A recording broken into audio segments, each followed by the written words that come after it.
Exactly.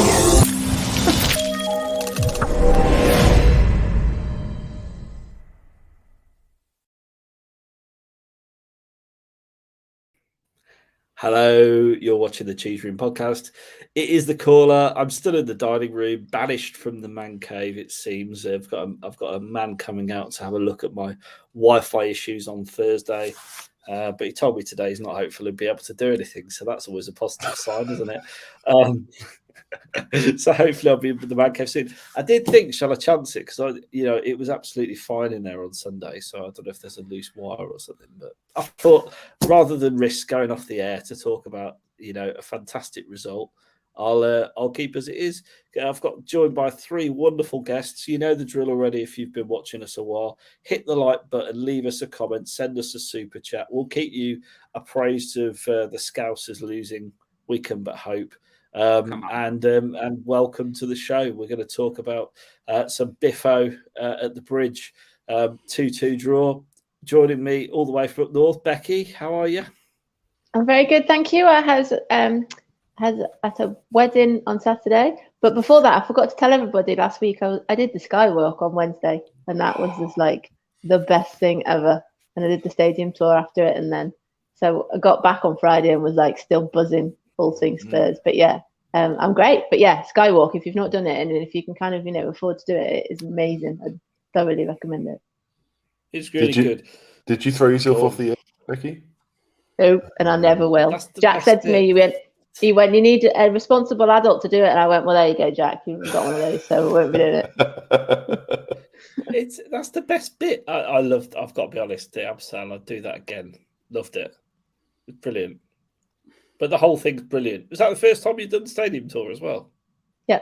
Oh, wow. Yeah, we did it. Yeah. We did it. There was like 8 of us all together, all girls with our kids and stuff, and it was really, a man's really good. game, Becky. It's a man's game.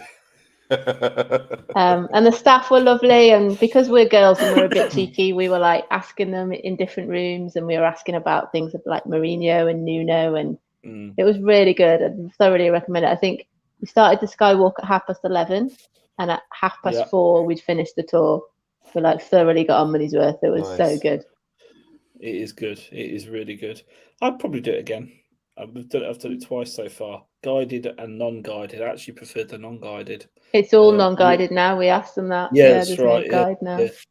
Yeah, no, I've done it since they've done that. But then you've got people in rooms, haven't you? So you almost you can spend as much time as you want. I mean, there's no way they'd have let you have 4 hours around it when it was a guided tour. So it's all good, isn't it? Good. Glad you had a good time. Gibbo, welcome back. Monday, how are you?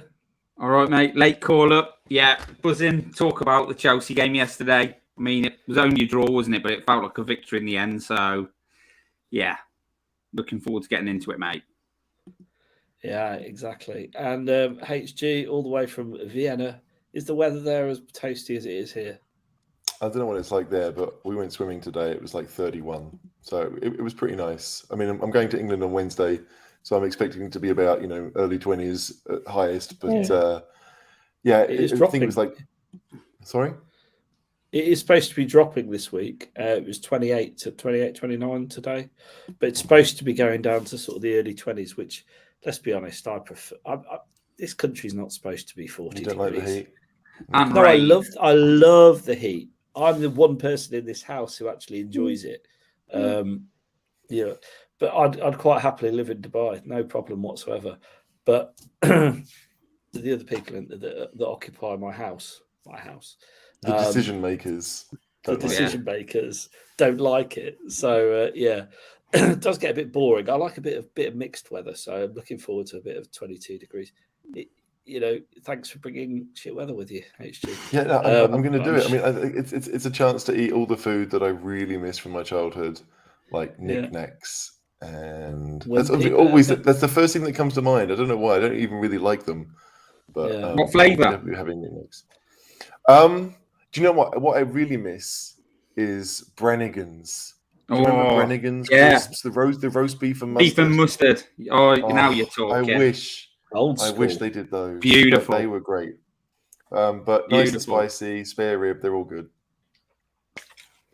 Scampi.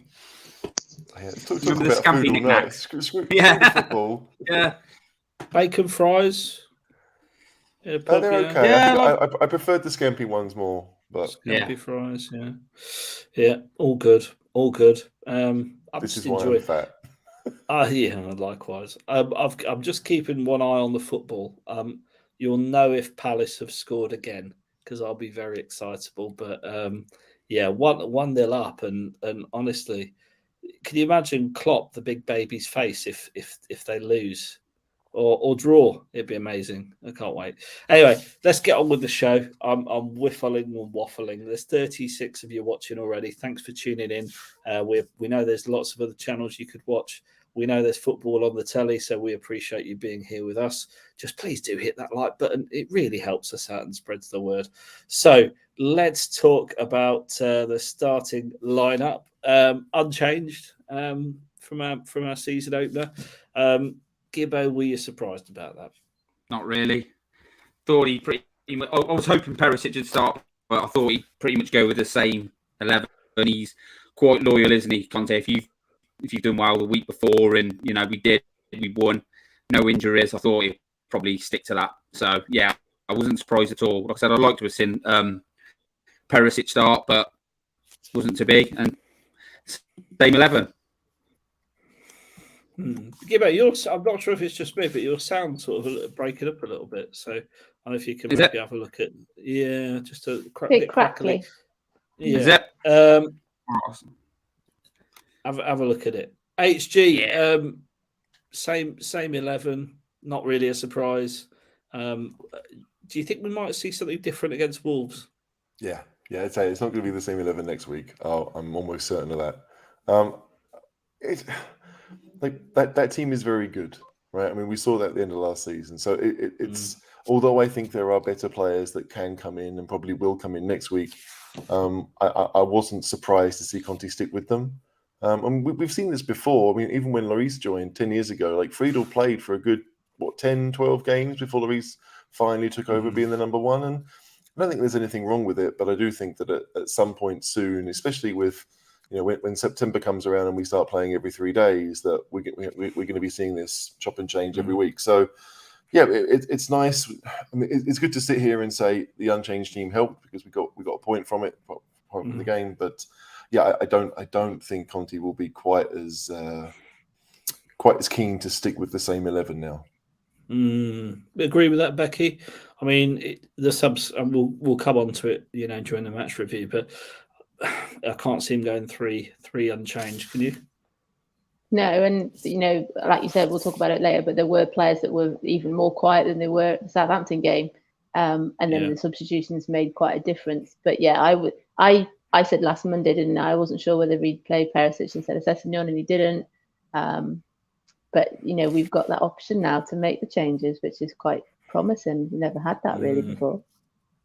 I mean, if you take a look at the Liverpool bench tonight, if you haven't seen it already, I know Liverpool have got a few injuries, and their first team, the team that starts tonight, isn't that great. But they've got some kids on the bench, and we don't really. I mean, we've got some players like Spence who haven't played in the Premier League, but Spence wasn't on the bench on Sunday, so it's a sign that the depth is there. I mean, we've got a couple of injuries, but still, we've got decent depth.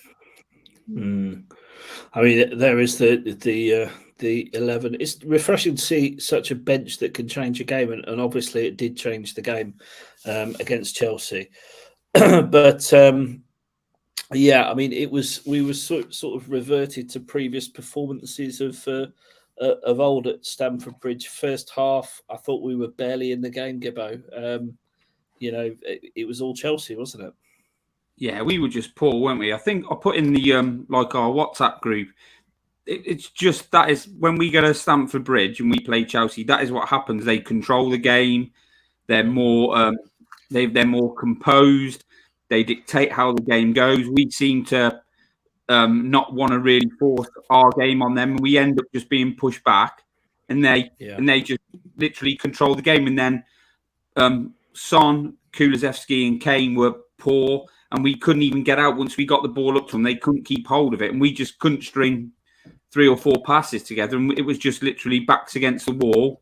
And they just took control of the midfield, and it was typical Spurs Chelsea at the Bridge. So yeah, and we weren't at it where we were nowhere near it. We were lucky to go in 1-0 down. So yeah, I think it's just the way it goes when we play them. We completely different side to what we were, with confidence. I mean, they're far better than Southampton. Obviously, we played Southampton. They're not a great team, but it's just we went there with like a lot of the fans went there with so much sort of confidence, and we were thinking, are we going to beat them 3? People saying we're going to beat them 3-1, and we were really confident. But it just sort of reverted to type really after about 3 or 4 minutes. It was as you were. It was second balls that I was disappointed that we didn't get. So it was that sort of, which we didn't really have anyone that was kind of mopping that up. And, people were giving Højbjerg stick for a bit, because he wasn't kind of there, and Bentancur was almost non-existent. And, Kulusevski was easily kind of fouled, and Son wasn't particularly strong. But it was all those kind of second balls that Chelsea were always on. And that always helps the home crowd. And we were just getting deeper and deeper and deeper. And I think the goal was just inevitable. And like you said, we were very lucky. Chelsea missed a lot of really decent chances. I know they only had something like 3 on target, but they missed about 6. So it was the second balls for me. I just thought we weren't kind of really up for it. But Conte, had a good, I think, words with them at half time. They did come out a little bit better. But yeah, it was. Guys, I think Tuchel had his number. I don't know if you've seen it, but I know that Tifo Football did a video that came out late last night after the game that kind of explained, why Chelsea was so dominant. And it wasn't just because Spurs were playing badly. We weren't able to play. Like we weren't. I think the first 5 minutes we had a couple of half chances on the break where decision making was poor and we couldn't even get the shot away. But after that, Chelsea just dominated in midfield. They had the numbers. We only ever have 2 in the midfield. None of our back 3 steps up to join it, which they could do. Right? You could ask Dyer to move forward and play with the back 4 just to help in midfield. But if you do that, of course, it makes it more difficult to play the way we want to play. And it means that the 3 passes we have in midfield aren't great either. But at some point, every single midfielder that Chelsea had, even Loftus-Cheek was cutting in, even Cucurella, they're all so comfortable on the ball, and they felt more comfortable than the Spurs players. So even if we were able to get the ball to the front 3, their first touch wasn't good enough, and the second touch was a tackle. So, but when you have no movement, no runners from midfield, right? Sessegnon doesn't really want to do it. Emerson definitely doesn't want to do it, and it's not really Bentancur or Højbjerg's game either. That even if we were able to hold the ball up, what are we going to get? A cheap foul? That was pretty much the best we could hope for, just to kind of relieve some of the pressure. So, as much as we weren't good, I think you have to give Chelsea credit because, you said it yourself, Gibbo. They have our number. Tuchel can I just tell you, there's people have picked up it in the chat. We interrupt this to bring you some breaking news. Liverpool have had a player sent off. For a headbutt. Yeah, Nunes. I haven't seen the replay yet. But Nunes gone off. Yeah. They've got on number it down to 10. Here we go. I'm just watching the replay now. It's on Anderson. Anderson pushes him. He full on knocks him in the nose. And Anderson goes down like he's been shot. Like honestly. Fair play to him. If he's busted his nose, to be honest. This is turning out to be a pretty good birthday week for me. I'm very excited about what's happening. Spurs get a somewhat undeserved point. With his shiny mouthful of veneers going, it's not fair, I'm sure there's some reason why it's perfectly okay to nut someone in Klopp's world. But, he doesn't look too happy. Let's keep fingers crossed that Palace can see it out then. I love it. And I love this even more. Nunes in my fantasy team. Sorry, Dave. I think I overtook you this weekend, Dave. Actually. I've got Van Dijk, so that's not great, is it? Because they conceded. No. Well, Long he's whinging like a baby already, Klopp. Yeah. Whinging like a baby. Yeah, we're only 57 minutes.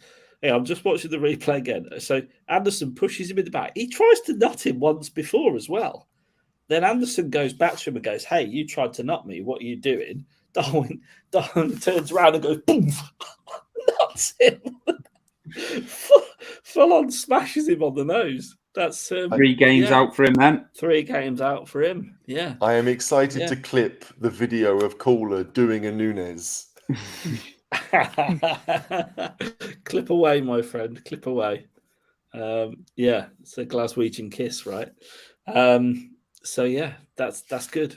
Potentially, we're going to win the league this year. I tell you, we're going to clean up. We're getting points away at Stamford Bridge. Do not mention. It's all going our way. Of course, the opening goal. We should talk about the opening goal, and who was picking up Koulibaly there? HG. Well, it's zonal, isn't it? So no one. I mean, Exactly. It's one of those things. Like, I think this came from the save that Hugo made, right? So it was a brilliant save that Hugo made, and this was the corner straight afterwards. Like, Koulibaly hits that another 10 times, doesn't go in, right? So you have to say that it's somewhat fortunate that he did hit it as well as he did, and it went exactly where it needed to go. But he's a big centre half at a corner. Like, at some point, we have to say, I know I'm marking space. What is it, the old adage? Like, space won't score a goal. Yeah. You have to get closer to someone like Koulibaly. And even when the ball went in, everyone kind of looked around and said, well, how did that happen? Well, the ball went to one of their players and he put it in the net. Like, I understand that. I think statistically, zonal marking is considered better. You do better in that way. But when you see goals like that go in, and the second goal was no better, but it's just poor. At some point, we have to realize who the threats are, and Koulibaly should be seen as a threat from corners. And you got a point there from Paul. Overloaded the front post, and you can see that quite clearly there, can't you? And Liverpool have just scored. I'm surprised you didn't hear the cheer through my TV, through the screen, because no. Well, you can't have everything. So, I mean, look, it's a debate as old as time, zonal versus man-to-man, but clearly it's got some issues. We conceded didn't we concede quite a few from corners last season? I seem to remember we weren't the worst, but I seem to remember there were times when we conceded from corners. I don't think we can break from corners for. Our best defender from corners is usually Harry Kane, isn't it? Kane. Yeah. He's usually our best. He wins it more often than not, or Lucas. What I would say, you couldn't really predict the absolute worldie of a strike. I mean, he hit that full on the volley, didn't he? Like, absolutely plumb. Just flew in the top, like in the corner. And if we'd had luck, it would have hit Sterling and kind of cannoned off his head and kind of bounced over, but it didn't. Sterling managed to sort of get out of the way of it, didn't he? You mean if Sterling was an adult size, we'd have been okay. Standing straight. Yeah, no, absolutely. Diaz's goal, by the way, is very, very good. I have to say, he just sort of dribbles past 2 or 3 people and smashes it in the corner. Yeah, move on. I'm going to move on, and Klopp is full on being a wanker again. So yeah, I hate him, HG. I know you like him, but I can't stand the guy. He just pisses me off. Coach, just the sight of him. Yes, he is a top coach. I'll absolutely say that. And what I would say is, I did say the same thing about Klopp before he managed, when he was at Chelsea. So there you go. Conte, one of those, isn't it? Sorry, Conte. That's what I meant. Yeah, exactly. The guy you love to hate. Anyway, somehow we got in 1-0 at half time. And who were you thinking? Do you remember? Sorry, do you remember any other chances in that first half that they had? I mean, they had lots of possession, and we couldn't play at all. And they did. Obviously, there was the shot that was safe for that corner. But outside of that, I mean, really. They only had 3 on target the whole game. Exactly. And so, I think there was one where Mount kind of cut inside, and it looked like he could find the corner, and he blazed it over the top. But outside of that, I mean, that's I suppose that is a positive. I mean, I don't want to think it is a positive, but we didn't break, we didn't go crazy. The floodgates didn't open, and they could have done. An old Spurs team could have easily been down 3-0 in that first half. I think we actually had more shots on target. Sorry, HG. I think we actually had more shots on target than they did. Yeah, we did. They only had 3 in the whole game. Yeah. So it's Sorry to put in. And this is it. You know, there's always Yeah, because that one that Paul's talking about there, yeah, that's the one that they kept saying would be offside, didn't they? That if it had gone in, they'd have gone back and pulled it back for offside. But I haven't seen a replay that would like showed it, you know, when the ball was played through. No, and Sessegnon got a bit bullied, I thought, during that first half. Agree with that, Gibbo? Yeah, I said on the post-match show yesterday, I know James didn't play right wing back to start off with. I mean, I think he eventually went out there, defensively, Emerson did okay. I mean, none of our players were brilliant, but it was just two complete different levels. Their wing backs to our wing backs. They just were. I thought Sessegnon. I'm always waiting for more from Sessegnon. I really want him to push on. I look at him and I think there's more to come from him. Yet I always seem to feel he gets dragged off, and you think, you know, it still hasn't come, and I've got this feeling we'll be doing that for a while. I'm not sure if it's going to burst out of him. I'm not sure if he's got that in him. I keep hoping he's got it, but it never seems to materialise from him. So he always seems to me to be playing within himself. Yeah, and he does this. He takes the safe option. He never takes a risk. Yeah, he does. He probably is, but he just doesn't seem confident in his own ability. And I agree.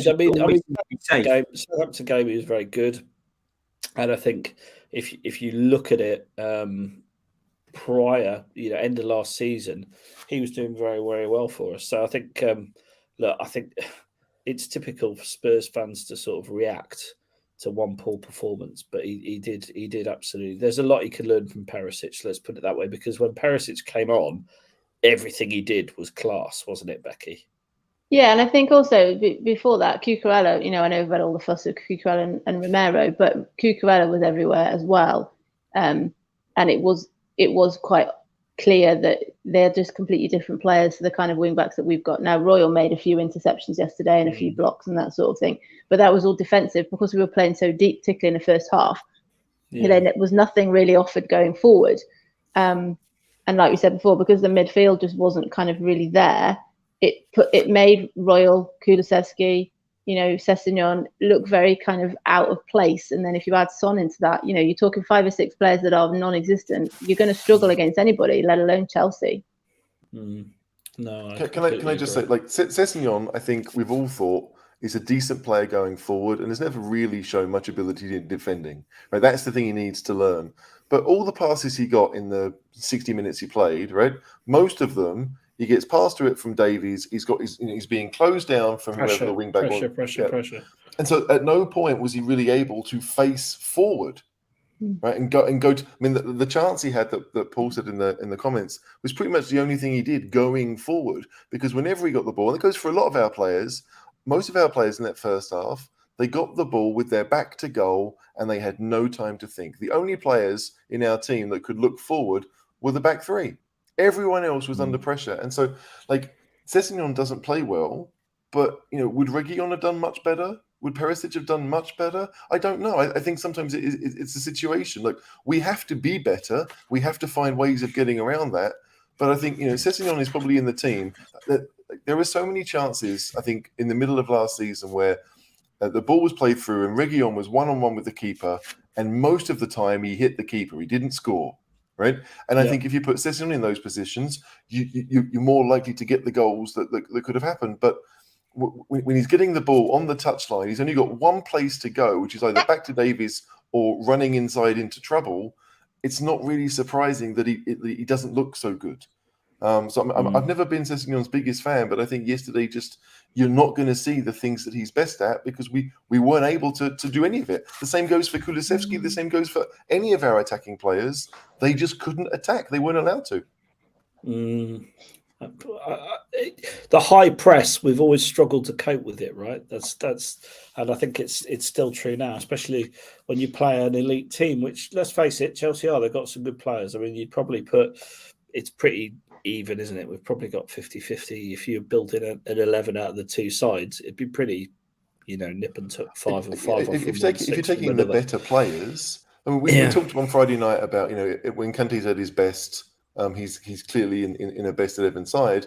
Well, he played really, really well, and we struggled. Yeah, he was at his best. Yeah, but it's just I just feel like at no point were, like, let's say our front seven, right, the midfielders and the front three, they were only ever getting the ball with their backs to goal, and we're just not good enough at passing. We had one threat over the top, which is Son, and I don't think we ever really tried to do that. Sessegnon did it that once for the chance that we had, but when you've only got two options over the top, all we can do is try and play it, and that's exactly what Chelsea wanted us to do. They set the trap, and we had little option but to fall into it. And it was only in the second half when we decided to change formations that anything went Spurs' way. Because that was the thing that surprised me. Because did he bring Richarlison on for Sessegnon? Yeah. It wasn't Perisic, was it, straight away? And Perisic came on later on, which I think that's it was a nice early substitution. You want to do something about it. Lots of people have put in the chat, and I've seen on Twitter today, people are saying that Richarlison was busy. He's a bit better playing with his back to goal. He gets in people's way, gets on people's nerves, and just kind of, the change in formation did kind of help a bit, to kind of move us further up the pitch. And that was certainly the positive element of it, because, to that point as well, Bentancur wasn't playing brilliantly. And then, he was kind of involved in the goal, in that kind of build up with all that huffing and puffing about the foul or not foul, wasn't he? And then the goal kind of really kind of came out of nowhere, but there was that sort of increasing intensity a little bit beforehand. I think Craig's got a point here in the chat, and we'll come on to talk about it. We're sort of jumping ahead here, but Perisic, Langley, I know you mean, Bissouma and Richarlison would all improve the side if they'd started. Well, I think it's fair to say Richarlison did when he came on, because Son just isn't at the races at the moment, as is often the case this early in the season. Bissouma is he's better under pressure for me than Højbjerg, certainly. Langley is a much better, calmer distributor of the ball, and I think Perisic didn't put a foot wrong and offered something a lot different when he came on. And I think he's got a lot to offer. But they closed down like Davis and Dyer. Really, I mean, they had the ball quite a bit, and they were on them. So but the thing is, more comfortable on the ball. But it's the options he's got and the movement he's got, which he could be fantastic on the ball. Yeah, but if you look at Langley, I would argue, Matt, that if you look at Langley comparison to Dyer and Davis, so those two aren't really that comfortable on the ball as distributors, and will panic and will make poor decisions when they're put under pressure. I'd say Langley's a lot more of a classy defender and creates himself time on the ball by reading the game better, creating a yard of space, distributing better, seeing better options that are on. Completely agree that obviously the lack of movement would still be an issue. And the other player's inability to keep hold of the ball. So he can be brilliant at that. But whoever it went to, it was literally, it was gone in seconds. Yeah, but that's the point, isn't it? That's the point. If you've got certainly three, maybe four of those players in your starting 11, you're improving the quality under pressure a lot. And that's what you've got to do. When you're under a high press, you've got to have calmness. You've got to have someone who can break the press, beat a man, etc., etc. And I think all those players, as they get amalgamated into the first 11 over the next sort of couple of months, which I would expect they will improve the side. So when we play a Chelsea later on in the season, we cope a little bit better, because we've got to be able to cope with that press. That's what Liverpool do really well, right? Yeah. That's what City do really well, right? We've got to be able to cope with the press, break the press. And there's no one better at taking chances than us. We're pretty clinical, and I think the statistics bear that out. So it's about being able to have players who can handle the pressure. And I just think, if you look at Perisic, he's scored in World Cup finals. With all due respect, he is an upgrade on Sessegnon. Yeah. He's a class act. Maybe Conte's brilliant. I love him. But maybe he could have changed what we were doing slightly. He could have changed the tactic. I think he picked. Yeah, totally. I think he picked the wrong team, and I think that as I've said, I think he picked the wrong team. And as I've said, I knew he wouldn't. I was almost certain he wouldn't change the team, but I don't think that necessarily makes it the right decision. Just I will say, Longley was obviously unavailable because of a small injury, right? Yeah. And Bissouma, okay, and he didn't have much of a pre-season because he got COVID. So like you can understand it, but like personally, even though that those individual players might have been slightly better under the pressure that Chelsea were putting us under, I still think Chelsea would have put us under that pressure and would have dominated the first half. I don't see any of those changes being more than kind of just a bit of cosmetic, a bit of makeup. It wouldn't have affected much. I feel like when we saw the change, when we finally started to get something from the game, is when we changed the formation. Is when we shut listen and we went 4-4-2, more of an old school 4-4-2. That's what we needed to do, but we weren't going to start the game in that way. Now, when the return match is on, whenever that is, maybe Spurs might be thinking, okay, we should start the game that way. Because we as Gibbo said, Tuchel has the number. The 3-4-3, I don't think, no matter who we play, we'll be able to handle what Chelsea do. So you've got to overload your midfield, surely. You've got to have more in midfield than two. Well, so what? You say 3-5-2? Possibly. Yeah. Okay. I mean, that's all 4-4-2. 4-4-2 works as well. You're absolutely right. The tactical flexibility wasn't. From he was very slow to change it. I think very slow to change it. They tend to play with false. They Mount, Sterling, and Havertz will drop, and the others go, don't they? So they've also, like HG said earlier, they've got a defender who can come into the middle of the park. But they've also got their front three. Some of those will drop in, get the ball, and they've got the runners. So we just always overloaded. We're always getting outfought in midfield, outmanned every time we play them. They gave our centre-backs the ball and then said, right, you've got 7 other players, we've got 10 to defend against them. So and we're not good enough to play out. No. I think the side. You can't really argue with that though, Caller, because it's happened in every single game we've played against Chelsea, even when Lampard was in charge and they won. I'm not arguing it. No. But what we said about those players coming in, sorry, Caller, but I thought Richarlison was good when he come on, changed the dynamic, but I don't think he's very good. Yeah, but I don't think he's great in possession. He's no better than. I don't think he's a fat lot better than Son with his back to goal. I just think he's a bit more robust. You're right, because between him and Kulusevski, they contrived to give away possession really softly, which led to the overload, which led to the second goal. So you are right, but what he does give you is a busyness, more energy, more counter pressing. He's a bit more robust, isn't he, than Son? Yeah, he gave us that little bit more sort of what we wanted from Son. Richarlison gave us in a way. He gets into it, but I do think it's about calm and solid. Like Bissouma can potentially break a press. Like he can beat a man. He's got the ability to do so. Højbjerg can't. Højbjerg, I call the sideways robot. He literally he's sideways, back and forth. He's functional. He's an all right midfielder, and it was great to see him drill the goal in. He did that really well. But I thought all round he was pretty poor and panicked in possession. I think Bissouma gives you a lot more in possession. But I also think, like I say, if you stick an extra man in midfield, it makes a hell of a difference. You've got, when a side is pressing you like that, you've got to have numbers. And we just didn't have numbers. What are sort of everybody's thoughts on Højbjerg? Because I know it sort of splits people, but I think he'll play a lot of games. I think I know what people say, he waves his arms around and he does this.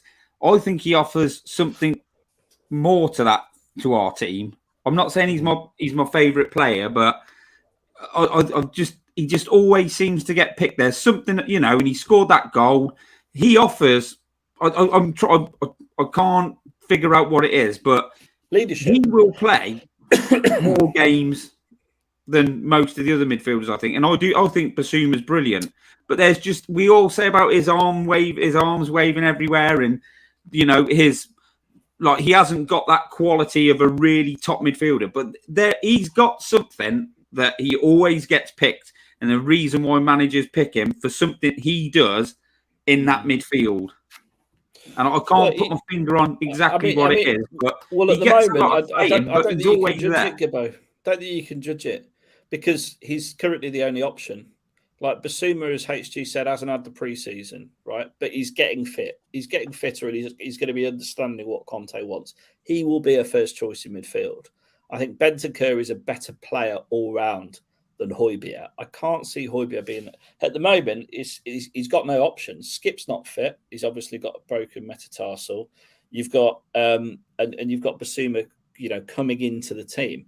But I think long term, you'll see it switch around.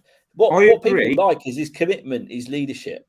I agree with everything you said, but I can just see us getting to the business end of the season, and I think he'll spend more time on the pitch than even when all them are fit, than he does on the bench. That's what I think. I mean, if I'm proved wrong, I'm proved wrong. I'm not saying that's what I want or that's what should happen, because like you said, we don't know because the players aren't like sort of at it yet. But I just think we'll be saying this all season, and he'll still be playing.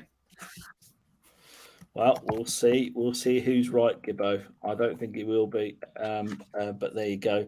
I'm with you, second Gibbo. half. I'm with you. It was a well-taken goal, though, wasn't it? I thought it was a really well-taken goal. Hang on, I want to hear from HG because I love a bit of biffo with HG. Do you honestly think that he'll get the nod over Basuma long term? I don't Or think do you it's just about think not it'll be over Basuma. rotated? I suspect it'll be what we've seen in the first two games this season, that if Basuma plays, it will be at Bentancur's expense. He's come on for Bentancur with both games.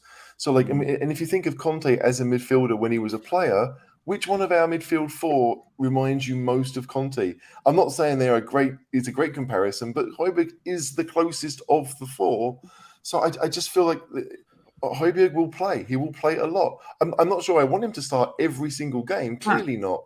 But in the bigger games, I think Højbjerg will play. So I agree with Gibbo completely. And look, he's obviously limited in some aspects, but there are reasons as to why he will play. And I just think that if Basuma comes, I mean, we've got Wolves next. I think you could probably go without Højbjerg for that game, but then Wolves play. I mean, they're doing a 4-3-3 this season, right? Wolves, they're not the old 3-5-2. But I just think that maybe in a home game, Basuma and Bentancur could be enough. But when we're playing West Ham away at the end of the month, Højbjerg's starting that game. There's no doubt in my mind he'll start that game. Okay. Well, let's talk about our equaliser. As we mentioned, Richarlison was the first sub, and the Pigeon came on and immediately changed our fortunes in a switch to 4-4-2. So, 1-1. Right, let's talk about this. Firstly, Bentancur, the foul on Havertz. Foul or no foul? Can we just all agree it's no foul? Does anyone think it was a foul? Because he did touch the ball, didn't he? HG, you're not committal. You're the only one that's not committal. I'm not committal. Like, it's one of those ones that you've seen them given either way. But Anthony Taylor had a really good view of it, and instantly he was like, he got the ball, play on. So I mean, you can look at slow mos. Yeah, it's a very, very tiny touch. All the rest of it. But look, I wouldn't be angry either way. Do you know what I mean? If he'd given it as a foul, I wouldn't have complained too much. And he didn't, so it worked in our favour. Okay. What about this then? Interfering with play. Becky, do you think that goal should have been given? Well, yeah, because I'm a Spurs fan. But when you see it from the other angle, it does look like, say you see it from down this side, you do think he is standing in his way. But when you see it from that angle, he's not. And if you watch Richarlison, he doesn't actually move either. And yeah, it's tricky because Højbjerg hits it in the bottom right-hand corner, doesn't he? So it does almost kind of go through Richarlison. I think, there were a lot of situations where, the other thing as well is I thought that possibly that idea is that we had quite a few situations kind of go our way. And, we could sit here and talk all night about all the games we've played against Chelsea where things haven't gone our way. So possibly it was our turn. But, it made for a great match having all these sorts of incidents, because otherwise, as someone's put in the chat, it probably would have been a cricket score. So, but was it a goal? Yes, because it got given. I'll be honest. It clipped their defender on the way through, didn't it? Sorry, watching it on German Sky, they were convinced that this is the reason it should have been disallowed. They thought it was going to be disallowed. They couldn't believe it hadn't been. But Yeah. the thing that gets me from here, like you can see from that picture, Mendy can see it the whole way. And Mendy wasn't far away from getting to it. And at no point did Mendy complain that Richarlison was in the way. So to me, he's clearly not in the way. And importantly, it clipped Koulibaly, didn't it? Yeah, it did. But what I love about this is that, I mean, Koulibaly is standing next to Richarlison at this point, and it goes to the right-hand side as we're looking. You wouldn't think it could go into the goal. No. From that angle, you wouldn't believe that Højbjerg could somehow, because he didn't bend it round him, but you think, how big is the goal? Like, did they move the goal just slightly to the right? I think that, like, Chelsea are obviously upset because by this point they should have been 2 up. Sterling had blazed one over the bar. That would have put the game out of sight. Had they scored a second, the game would have been over. But when you're always 1 goal behind, and we've got players who can find the back of the net, I mean, that's 20, 25 yards out. Højbjerg has done that for Spurs before. He did it at Southampton a number of times. We've seen him do it for his country, you know? Yeah. So I just think that as much as we were lucky to be at 1-1, it's a perfectly good goal. And it went right in the corner. There was no fluke. There was no deflection that took it away from the keeper. Great finish, yeah. It was a great finish. Wasn't really lucky. It was a good move, well finished, and I think I don't see.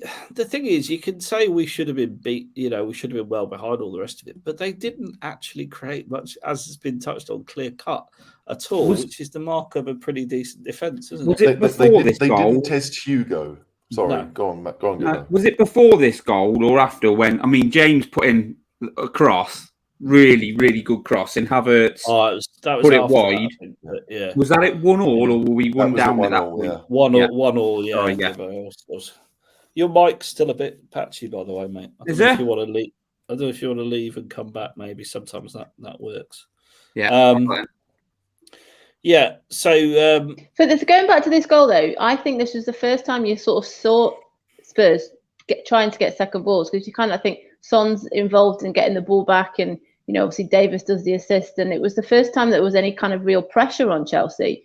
And when we saw it with the corners towards the end of the game and the goal that Kane scored, it came from a little bit more of up in the tempo, and whether the change in formation, although for a time, like you just said, with the chance that Havertz had and then James's goal didn't really work. It did kind of, they said it on the radio, there was a point where it was all a bit frantic and all a bit chaotic. And I think that kind of press did eventually kind of benefit us. And like you said, that goal was very similar to Kane's penalty against Burnley. It just sort of skimmed across the grass. And like HG said, Mendy probably wasn't expecting it to come down this corner to go through all those players. But yeah, the match needed it. It was, otherwise it was a pretty drab affair, really. And when you look at that picture, the only Spurs outfield player that's not in that picture is Eric Dyer. There are 9 Spurs players there, and they're all in the Chelsea third of the pitch. They've all pushed up. Now, that obviously helped because it meant that Chelsea had to retreat. Like we needed a goal. We were desperate for an equaliser, but we waited until when Richarlison came on to say, right, like, we'll keep it tight because you're playing better than us. And then for the last half an hour game, we'll change things up and we'll see what happens. Like, no one wants Spurs to kind of be like that, but it was clear. I think Conte was like, well, look, this is how I want to do things. Because we did defend deeply in the first half. I think it felt like Conte was quite happy for it to be 1-0 and to play on the counter-attack. And in the second half, we were going to be a bit more attacking. But I'm almost wondering where Dyer is in that picture. Because Davies is the one who passed it to Højbjerg, and Romero's behind Højbjerg there. Yeah. So like it's interesting. But to have 9 players... Massive overlap on the left as well. Well, yeah, there's Kane over there. So Kane's on the left, and then Emerson's there asking for the ball on the right-hand side. So we were just pushing players forward, but it worked in our favour. As fortunate as it might have been that we got to that part, it's a really good goal. Well, there we go. That's it, 1-1. And as has been mentioned in the chat, Mark Hilton, 90 watching. There's 104 watching now, and only 40 likes. Smash the like button. Please do hit that like button. Costs you nothing, takes a second, and means the world to us. So yeah, of course. Then obviously this then happens. I can't look at HG, But like you said, though, before that, though, there was the Havertz one, wasn't there? Where and I think at that point, Sonny was playing left back, wasn't he? Sonny playing left back then. The Havertz, the great ball, the Daniel James ball over. By the way, he was awesome, wasn't he? Yeah. What am I talking Reece about? James. Reece James. Daniel James. He's gone somewhere else in the Championship. Leeds.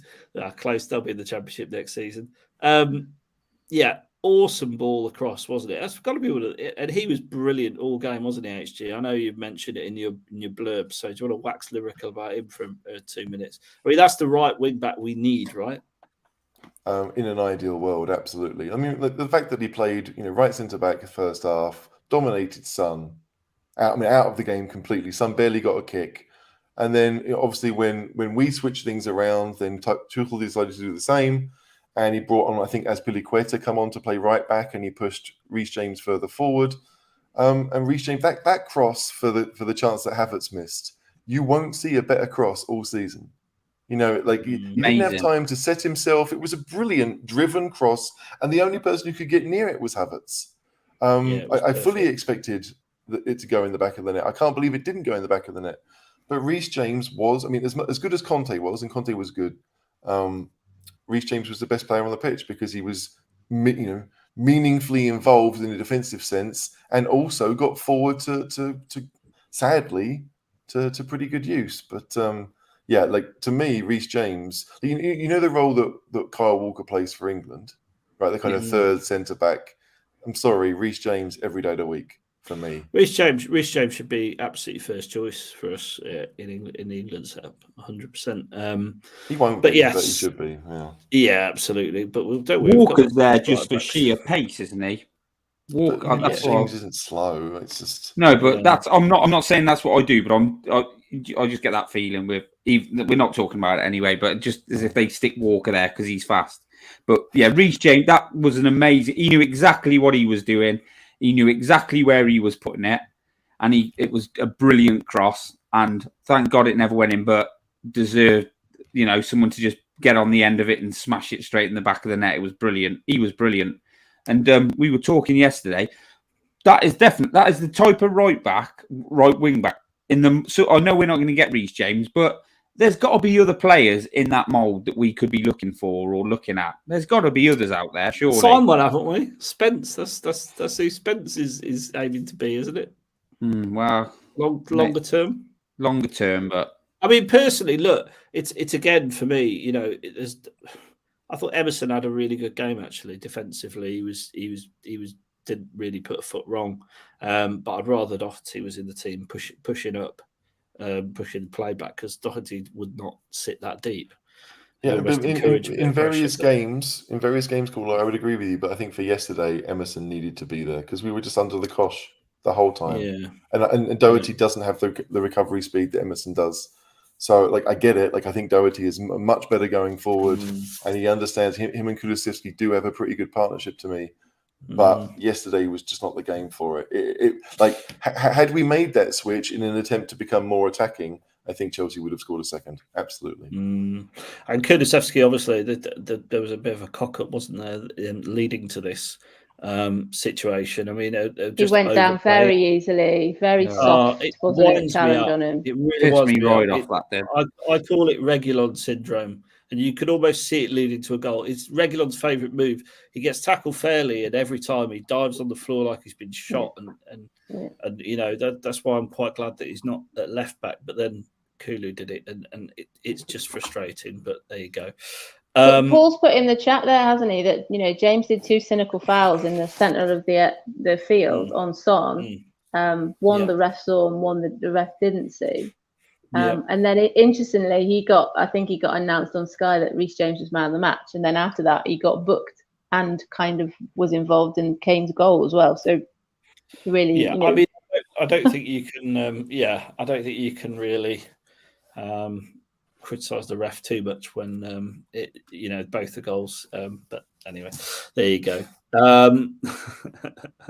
So there we go. We're back losing 2-1. Pretty straight away as the finish. It's just if Lloris stands still, he saves it. Like, I don't blame him for moving Yeah. one way, right? Because, every keeper's going to try and anticipate where it might go. But if he stands still, Reece James doesn't pass it into the back of the net like he could have, like he probably should have. Yeah. He just puts his foot through it. And, like, to be fair, I was surprised when it hit the back of the net when I saw where it went. I thought Hugo would have got there. But it's, when you're that close, it's really difficult to save them. Now, this is the end of the game, but I don't think we've got any slides of the in match. But those two were going hammer and tong, weren't they, on the far side? Well, you've got haven't you got Conte's tweet though that he always I've Instagram got that. post. We'll come to that. We'll come to that. Well, because isn't this the right point for it though? Because he did it when it was 2-1, wasn't it? So when Chelsea went 2-1, Tuchel did a Mourinho, didn't he, and ran all the way down the. He ran all the way the London Marathon. He ran all the way down the touchline, didn't he? I don't think I've got him running down. Shouldn't he have been booked? Wasn't he? Was he booked before? Yes. Tuchel. So really, he should have been booked for that as well, shouldn't he? I did think that at the time. He shouldn't have been on the pitch to shake hands and not look and Conte to look him in the eye. He shouldn't have been on. He should have been sent off. But I mean, that may well be the rule, but I'm not a fan of that rule. Like, no, I want message. I quite like seeing managers run down to celebrate because again, what surprises me that he has to run past the away dugout to get to the home fans because the Spurs fans are at the other end of the pitch. So it strikes me as being a bit odd that he had to do that, but I quite like seeing it. I mean, I hated it yesterday, obviously, because it was against Spurs, but watching Tuchel run, everyone liked the raw emotion. I mean, he's like a string of spaghetti as well, isn't he? He looks hilarious. He really is an odd-looking chap. I mean, his one ear sticks out like a satellite dish. And but when he was running, it was like very spindly, kind of like skinny kind of legs, wasn't it? Even the way he ran. Yeah. I think I've got to be honest. I think he's an absolute idiot thinking he can take Conte. Does he see Conte play? He'd kill him. Yeah, I mean, like Tuchel is what I mean. I think when he did play, I mean, obviously he went into coaching very young, but he was a centre half as a player, and so he's probably used to the physical side. But yeah, you're right. Like watching him run is like you know when you see those super big dogs, but they're really young, so they haven't controlled their legs yet. I just expected him to slip over at every opportunity whenever because there's just nothing of him. But I can't imagine. I mean, maybe I would want to be this, but I can't imagine being that size and that thin. But anyway, it's body shaming. Shouldn't say that. Tuchel, you're a great coach, and I like seeing you run. And whenever you play against Arsenal, make sure you do it against them, please. But, and you're a Spurs fan, so you know. A fan is pushing it. Like he liked the name, so he would play with them. It's the equivalent of me deciding that Arminia Bielefeld was my German team because I quite like the name. There we go. Anyway, then this happened. Now, VAR looked at this and decided there was nothing. I mean, the ref, as you can see, has got a very, very good sight about it. I must admit, I was listening to this on the radio, and they said VAR was looking by at. the way, Liverpool drop points. Final whistle went about 2 minutes ago. I wasn't looking. League is City. Yep. So it said. So yeah, they said. So it said VAR, Spurs have got a corner. Before they take the corner, VAR are just looking at a violent conduct against Romero. And Dave was driving, and I looked at Dave and went, oh, God, what has he done? And it's like watching it back. There are going to be times, we said this last year with the Richarlison foul, non-foul in the Everton game, is that, refs are going to kind of, he'll be one of those players that people almost overlook things for and look too deeply into things. He's got to be careful with that kind of thing, because I think none of us would have been surprised if maybe it wasn't a sending off, but it'd been a foul and it'd been given the other way or something like that. It's just, you watch it back and you think he was very, very lucky that nothing happened. I don't know if this is true, but I think I read today that even if they decided to send him off, because VAR had done it, I don't think that it would have stopped the fact that we had a corner. I think he would have been sent off, and then we still have the corner. I don't really know how that works, to be honest. But that seemed to be what was suggested, that even though he was lucky to stay on the pitch, he didn't score the goal. If he'd scored the goal, we wouldn't hear the end of it. But it's funny. But It is funny because it's gone in our favour, but there are going to be times, I think. I think Paul's hitting the nail on the head, really, and saying what you're saying. You know, it is funny, and we look at it and we'll have a bit of fun with it in a minute. But it will come back to bite us because people will catch him out. If refs weren't already aware of him, he'll get a reputation. Yeah. Lamella barely breathed on people and got booked in the end. It'll be the same sort of thing. But I mean, Cucurella, and they were niggling each other all game because there was that when he kind of allegedly stood on him, and there was points where they were there was needle, and there's been needle before, and I know that's all part of the game now. I think we said before, we jokingly said about when Spurs play City, we need Romero to put something on Haaland very early on, and then we'll go from there, and there is that, but he has got to be quite careful that there isn't going to be the situation where he does get sent off, and then we are, like we said, do we bring Sanchez on, and who have we got in reserve to bring on that's going to be as strong as Romero? There you go. Look at that. That's from when we played Brighton last season. He's not forgotten. He scored that day. There's a very fine line, though, isn't there? Because that is what Romero's about. There's some beautiful it is things stupid, here. and he's got to. You have got to have that that sort of balance. But you can't take that out of his game, all of it. You just got to be careful, and people will target him. But that's what he's about. That's what he does. I mean, look at that. Officially, he committed no fouls yesterday, and we didn't have a yellow card. It's not in the rule. Apparently, it's not. It just falls under. Well, John makes the right point there that apparently they were pulling. Cucurella was pulling Romero's shirt, and that's fine. There's a bit of on both sides. Do you think he's like put his hand out and grab his shirt? Well, there is enough of it, and that. But so, I just think, grab his from shoulder. a kid's point of view now, if I was watching kids football, say we were at school now, and one of them were playing, and they just yanked their hair and pulled them on the floor, I can't go around and go. One of them will be like, "Well, Romero didn't get sent off for it." You're like, "Nobody how?"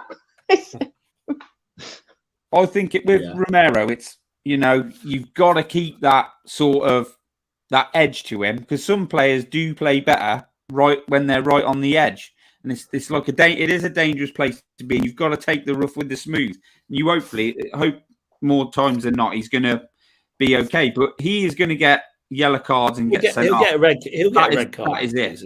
100%. But maybe I need to go back to putting my. Did he actually? I don't think he got a yellow all game yesterday. Did he? No Spurs player did. It was the first time in 6 months that we hadn't had a yellow card in a game. So. Yeah, I mean, because Bentancur was lucky. I thought Bentancur had got a yellow card in the first half, and he didn't. Since I started putting bets on him to get booked, Davo knows his bookings have dried up, haven't they? I mean, the reality is the Cucurella thing. He needs to watch it, but it is quite funny, and it's even more funny watching the Chelsea fans crying about it. There he is. After he's got in, he's just a loon, isn't he? I love him. Do you think Reece James had actually done anything, or he was just the closest person? Absolutely the closest person, and he's probably shitting himself right now. Yeah, and it's like Maguire, isn't it? When he did it to Maguire, the own goal, he happened to be sat on the floor, and again, he was the closest person to him. Just went and screamed in his face. Brilliant. But I'll tell you, but it was a good goal. People have put in the chat about Perisic. Perisic was taking the corners. Obviously, Son had gone off. I made the point last Monday about how it still baffles me that Son has all these goals and assists when he takes the corners and he doesn't take the penalties. So obviously, Perisic took the corner because Son wasn't on the pitch, even though Spurs tweeted later on that the goal had come from a Sonny corner. But anyway, Perisic took corners with both feet as well. And the shot that. I think it was the Basuma shot that kind of deflected somebody and ended up in the top tier, which is why we had another corner. And and I saw a really great picture today from the kind of from Lloris's angle of it, and everybody that's jumped up in the air are Spurs players. There isn't a Chelsea defender in the picture, and there's Mendy, and it's a fantastic shot that you've got Richarlison and Moura and Kane obviously out jumps all of them. All trying to get there, Yeah, it was a great photo. Chelsea have obviously looked at various film of Spurs corners over the last 6 seasons and thought, first man, just end at the near post. They're not going to do anything. No. It's a good point though. I mean, and I've seen the same pictures, and I saw it at the time. I thought, Christ, there's 3 Spurs. I mean, if you were a Chelsea fan, they could whinge about the hair pulling, they could whinge about Richarlison being offside and a foul in the build-up and all the rest of it. But you've got to look in the mirror and go, our defending is awful in that situation. If that was Spurs, as it has been before, a bit like on that overlap, you'd be fuming about it, wouldn't you, HG? I mean, there's 3 players. It was basically fill your boots. Yeah, and even then, there were 2 on the line. You know, Reece James, I think it clips Reece James as it goes in. But Koulibaly's there. So it was one of those, the header had to go where it went for it to go in. Yeah. But, there's no way. I mean, at some point, I think keepers need to come for crosses. I understand that if it's being whipped in, if you think it's going to be, if it's whipped in and you can see where it's going, you have to make a move for it if you can. Mendy didn't. But again, I don't think there was anything massively special about Perisic's corner. It was just into exactly the right area. Hang on. I want to pick up on that, actually. So Perisic, as Becky said, did take corners with his right foot and left foot, which is a bit different, let's be fair. The right-footed one wasn't as good. It was Eriksen. Rubbish. It was rubbish. Was awful. It was. Yeah, don't take right-footed corners. The 2 left-footed corners he put in, the one we nearly scored from, didn't we? I mean, it was a great save by Mendy. The second one was almost a carbon copy. They were perfect corners. But the thing is, it shouldn't be a difficult skill. It shouldn't be a difficult skill. It is a difficult it shouldn't skill. be. There's no one stopping you from kicking it. Like, all professional players should be able to do it. I'm not having this, though. They can't. You watch other teams, they don't put corners in like that. We don't have but to they should. Like that. All players should be able to do it. I think you're underestimating the skill level of doing that. I really do. If it was easy, they'd all be able to do it, wouldn't they? It should be. This should be easy. There's no one stopping you. Like the cross that Reece James put in is a much more difficult skill than like lifting a corner in and trying to get it onto the 6-yard line. Well, I'm sorry. Like the fact that Perisic. Sorry, Corey, go on. I was just going to say that's not necessarily the case, is it? Because it's easier to get whip on a ball that's travelling, hitting it on the run, than it is to hit a dead ball. It is hard. That's why dead ball. It's hard to kick a ball that's not moving. Are you really saying this? It's hard to create whip on the ball. It's harder than to hit a moving ball. Anyone who's played the game knows that. It's harder to hit a moving ball. That's what I've been saying. It's harder to hit a moving ball. No, it's easier to create whip on a ball that is moving across you, isn't it?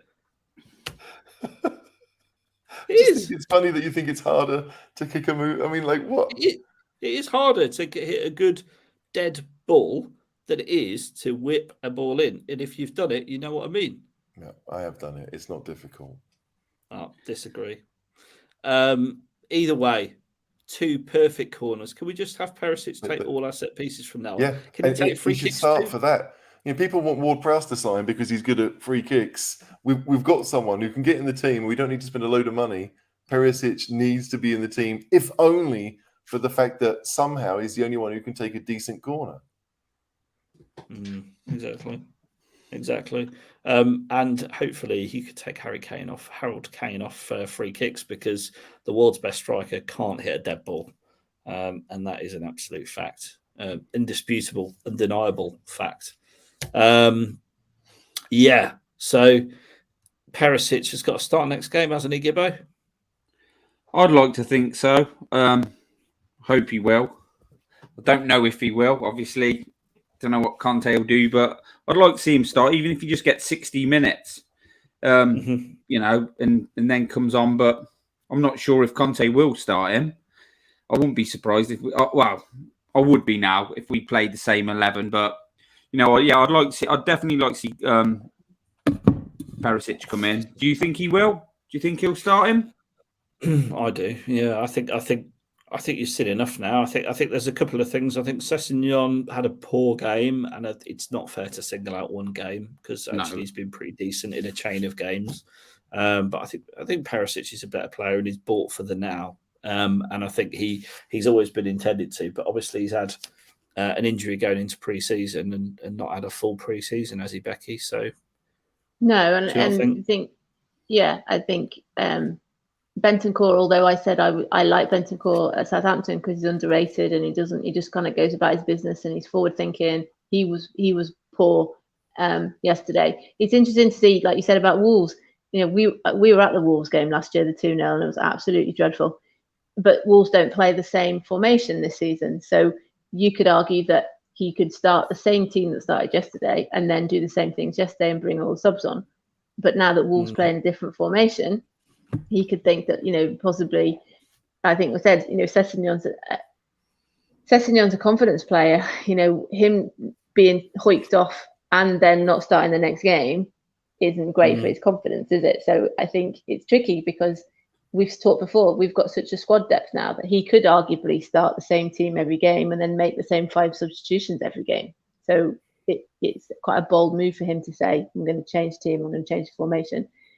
Do we play West Ham the week after, or am I getting the order of the Forest and then West Ham? Yeah. So it's how, you know, whether he's thinking kind of, you know, further games beyond as well. But I would prefer for the Wolves game, Perisic instead of Sessegnon, Bentancur, Bissouma instead of Bentancur. I personally would still play Son, Kane and Kulusevski because I just think Son plays very, very well when we're at home as well. Well, these are the stats. Apparently, the hosepipe ban has been reversed in Chelsea due to all the flood of Chelsea tears. So, and you can see why. I mean, look, they only had one shot less on goal than us.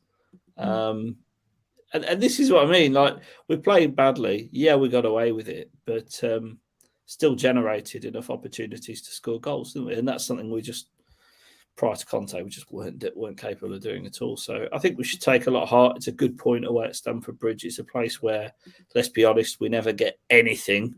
And so, you know, it's a good 4 point. points up on last season's results. Exactly. Yeah. And don't forget, we lost at home to Wolves, and I think we'll pump Wolves this weekend. I genuinely do. I hope so, because I'm taking my dad, and the last 2 times I've taken my dad, we've lost. So why are you doing it? Smug. So why am I taking my dad? I don't know. It's a good question. You can all blame me.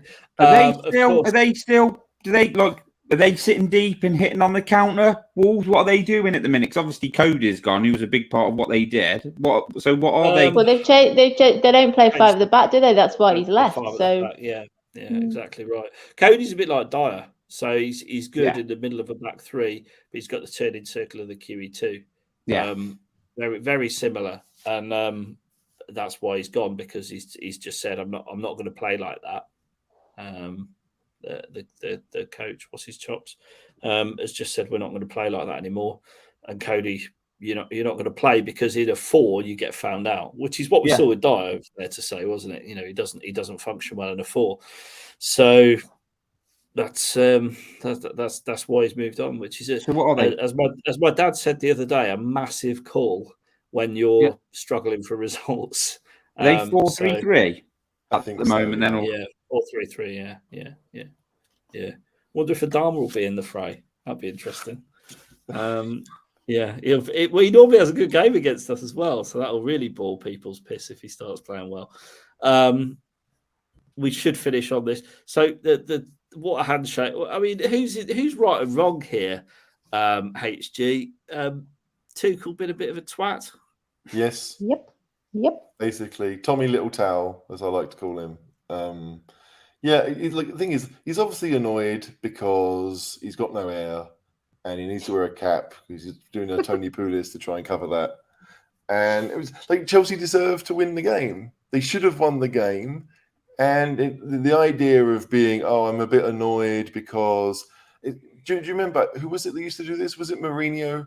Or some manager would be like, you know what, I'm going to take the heat off my players. No one is talking about the fact that Chelsea missed chance after chance in this game yesterday. They're all talking about the managers. And so maybe that was part of it. And the ref, right? Maybe that was part of it. But it's pretty pathetic to hold someone's hand. Like, they're not shaking hands because they genuinely like each other. Like or being saying at school, is it? They're not saying goodbye. To be fair, I said this to Dave yesterday. I was quite impressed they actually shook hands at all, because I really thought, because it was building up so much and they were just going to kind of walk off. You know, like when Mourinho used to go down the tunnel before the end of the game. So the fact that they actually did shake hands, I think, was what really shocked me. But yeah, Conte didn't do anything wrong. Tuchel did not let go of him. And someone today, I'm sure people have seen it if you're on Twitter, yesterday somebody added the Strictly Come Dancing music to it, and they were kind of like on a kind of repeat. Today somebody's added the jive music to it, and they are jiving as he kind of pulls his arm back, and it's hilarious.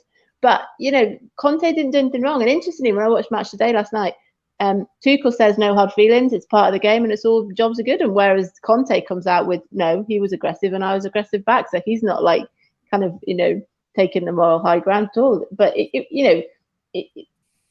it's a shame, because from the fans in the away end, they didn't get the chance to, you know, kind of cheer Conte off and kind of him go over to the fans and all of that business. But, you know, I don't think Conte was at fault at all. Turns out he's a bit of a hypocrite as well, doesn't it? Yeah, what do you make to that, Matt? He's hypocrite, isn't he? But, you know, mate, it's all in the heat of the moment, isn't it? That, you know, he said, look me in the eyes. It's because he was pissed off that they haven't won the game. And it's just like the emotion and, like I said, at the heat of the moment, isn't it? He obviously, Conte's walked past him. He's like, they've gone to shake hands and he's thought, I ain't having this. And they've just had a bit of a set to, haven't they? That's just one of them things, mate. It's what happened, isn't it? There was high tension in the game. You know, obviously he went running down the touchline at 2-1, and then we scored in the last minute. That's the worst. You know, when you 2-1 up in a game like that, and then they should have won, and you concede like that right at the death. It must be a sickener, but it is what it is. And they both got red carded. They'll miss a game. End off. I'm sure they'll just move on. Yeah, Gibbo. It's like Kane said it. Gibbo, you still sound like a Dalek, mate. Your mic is. I don't know what's going on, mate. Leave the studio completely and rejoin. Sometimes. But Okay. Kane said it was a bit spicy, didn't he? So in Kane's tweet afterwards, he said it was a bit spicy, and it was a great London derby, and it was a great.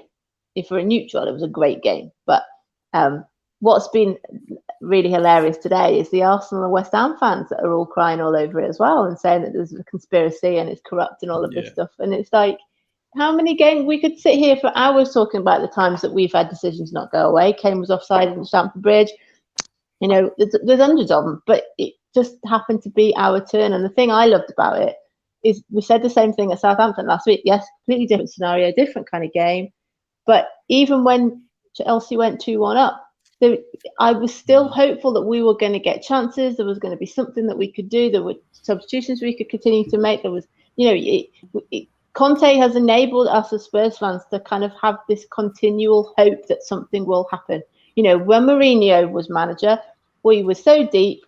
If the other team scored 1-0, that tended to be it. And with Nuno, obviously awful as well. But I still always have this sort of, okay, let's move on, let's go again, and let's keep going. And that's come from Conte, and that will continue to, keep. Hopefully, obviously we don't want to be conceding goals, but if we do, I still have this kind of belief that we will keep going. And Leicester, the Man City game away, and here we are at Chelsea. I can remember last year the amount of times that Chelsea scored winners at the end of this game, and it was so good that we still are continuing to go, in 96th minute, and there's still an opportunity, and we're still fighting for things. And that's the bit that it won't always go our way, and it won't always come off.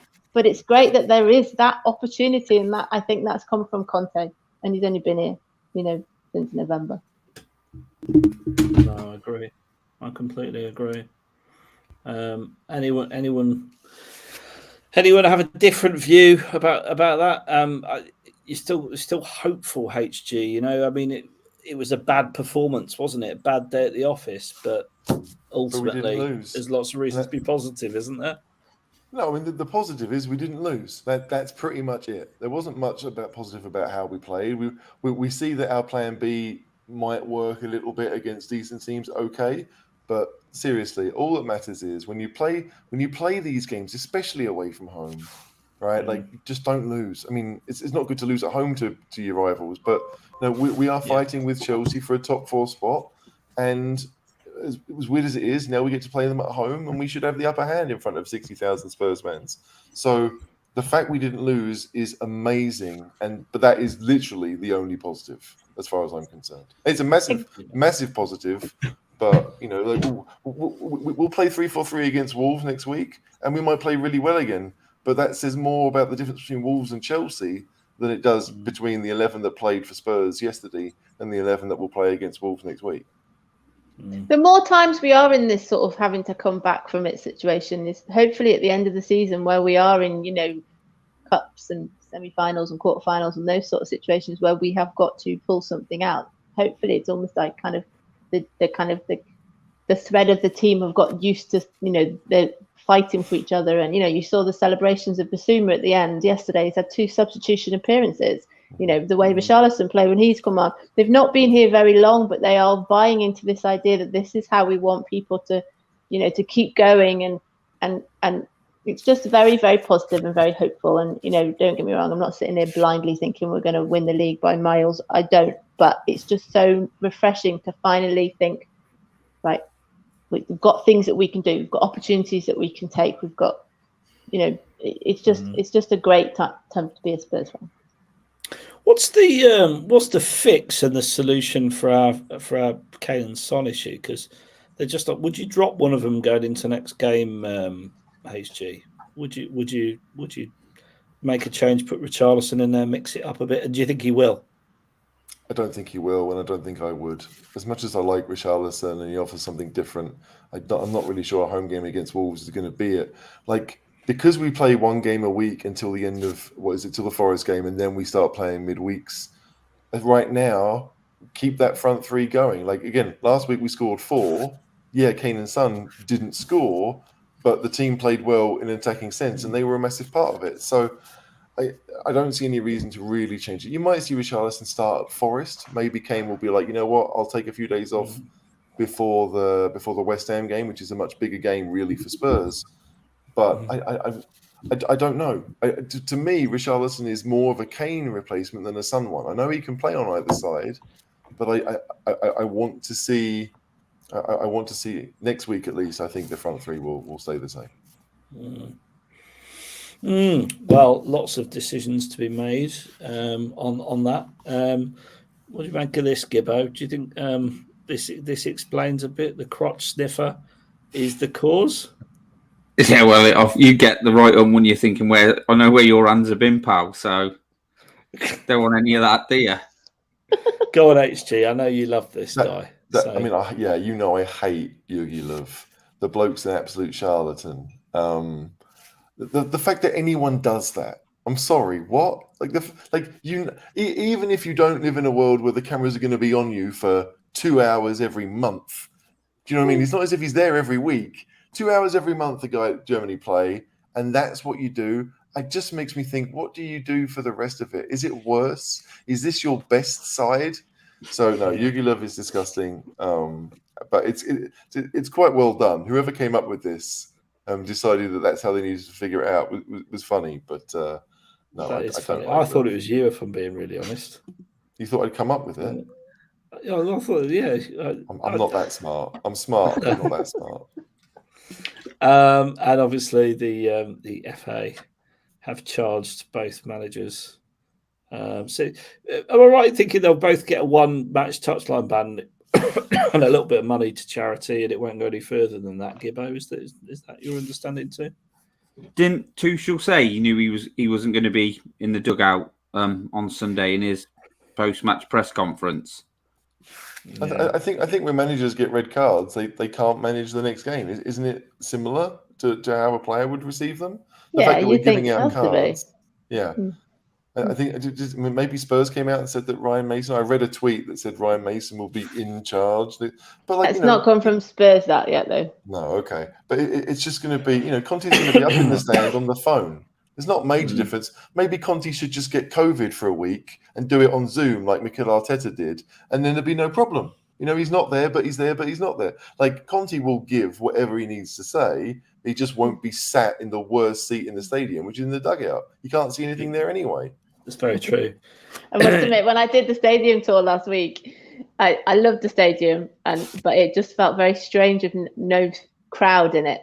And we were with people on the tour that have never been in the stadium. And don't get me wrong, I sound really, really awful for saying this. And they were like, "Oh, it's so amazing." And I was like, "Yeah, it's lovely, but it looks a lot better when there's people in it." And then we sat in the dugout seats, and I was like, "Oh my god, the curve of the pitch is really, really obvious." But anyway, we're here.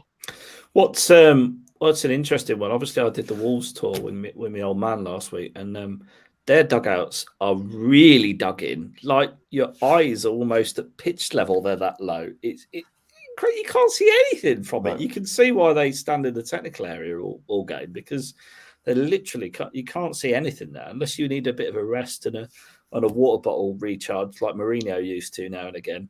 I saw that thing. You remember where he charged up to the fourth official that time? It still makes me howl every time I see that.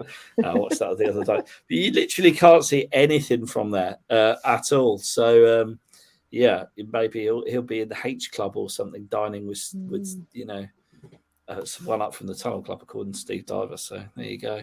That's what there's been some wonderful stuff on social media. That's what Conte thought about it, and I do like this one. I do like this one. Yeah, that's funny. It's the wrong way around though. The Spurs stuff should be on the left-hand side. Yes, true. I guess for the next one. They probably couldn't Photoshop the boxes, that way around, or the UFC. And Tuchel, I don't think Tuchel is that ripped, is he? His arms aren't that big. He's absolutely not. He's like a string of spaghetti. I don't think the body is designed to represent how they really look, because there's no way Tommy Littletail has a tattoo like that. No, Conte's isn't far off though, because he often shows when he's on holiday, doesn't he? He's like, I don't think he's quite that ripped, Becky. But yeah. But yeah, moving on. You can dream. Kane's the fourth highest Premier League scorer now. That's the one other thing to come out positive of, and he's in my fantasy team as well. Joint with Aguero, is he? Yeah, I think so. Yeah.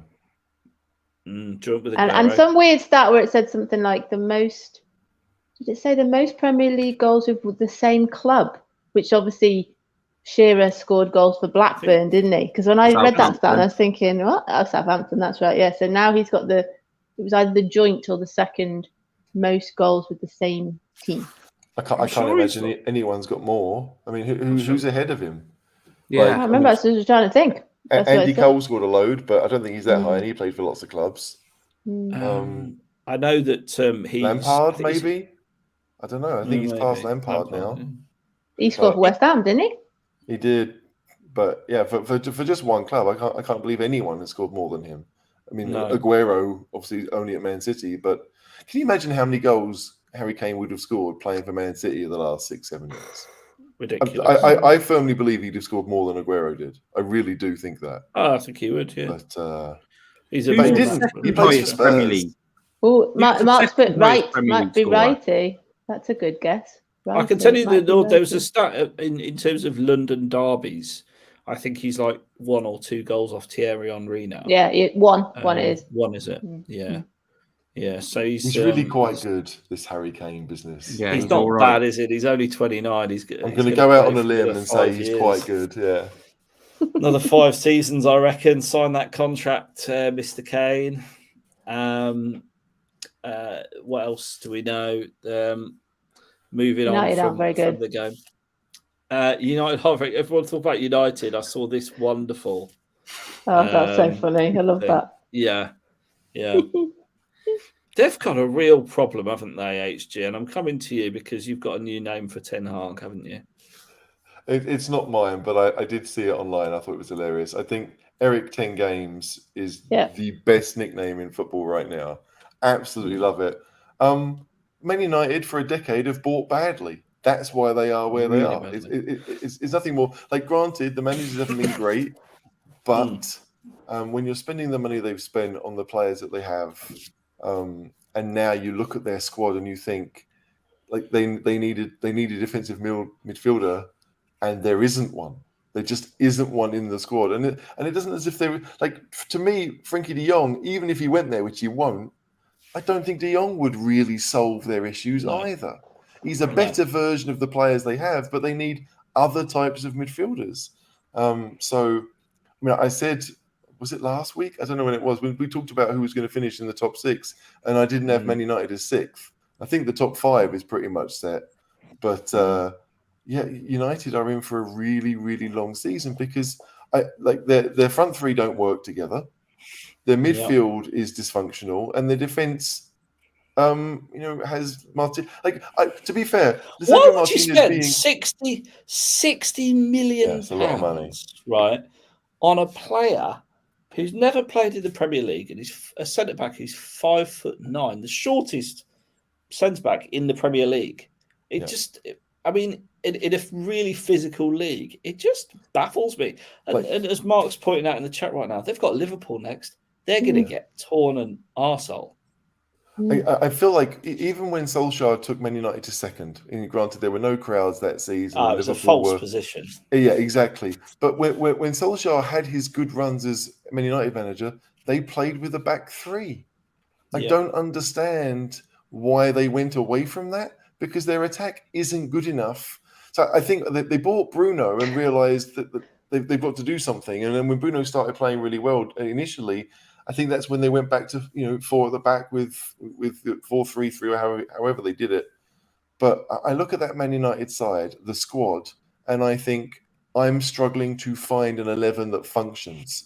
And for a club their size, like Everton went out and bought a defensive midfielder in the week. And the money they've spent.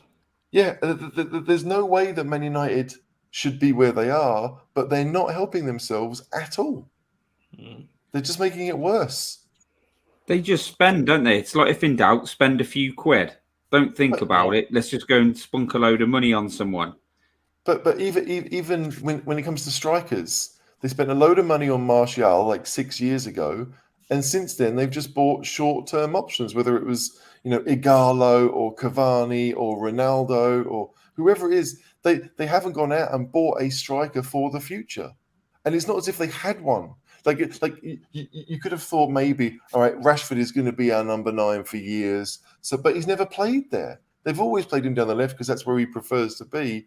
You'd think Man United at some point would think we need to go out and spend money on a striker. I know strikers are at a premium anyway, but it beggars belief that they thought they'd be able to get away with Ronaldo. As much as Ronaldo did great last year, he doesn't want to be there. I don't know why he's playing for them now. They just need to move on. Take all the defeats you're going to have and start to build a team that might go somewhere.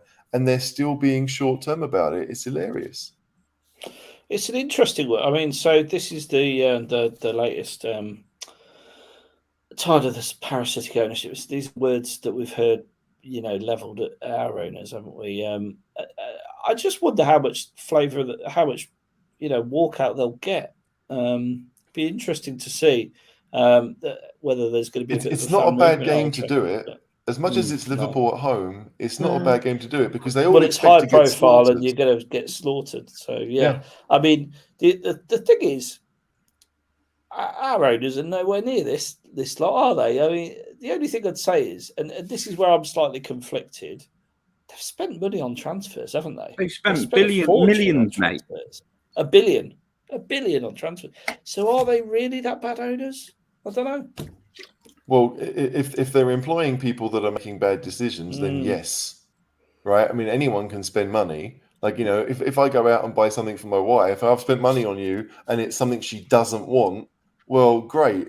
She's not going to care how much money I've spent. In fact, she'll be more annoyed if I've spent a lot of money on something she doesn't want. That's where they are. They have wrong people in the wrong positions, and it's brilliant to watch. But it's quite easy to see where they've gone wrong. It's no different to what Liverpool did when they had their 20-year period of nothingness. Where they're saying nothingness. They still finished top 4 a lot of those times. But you make bad decisions, it will come back to haunt you.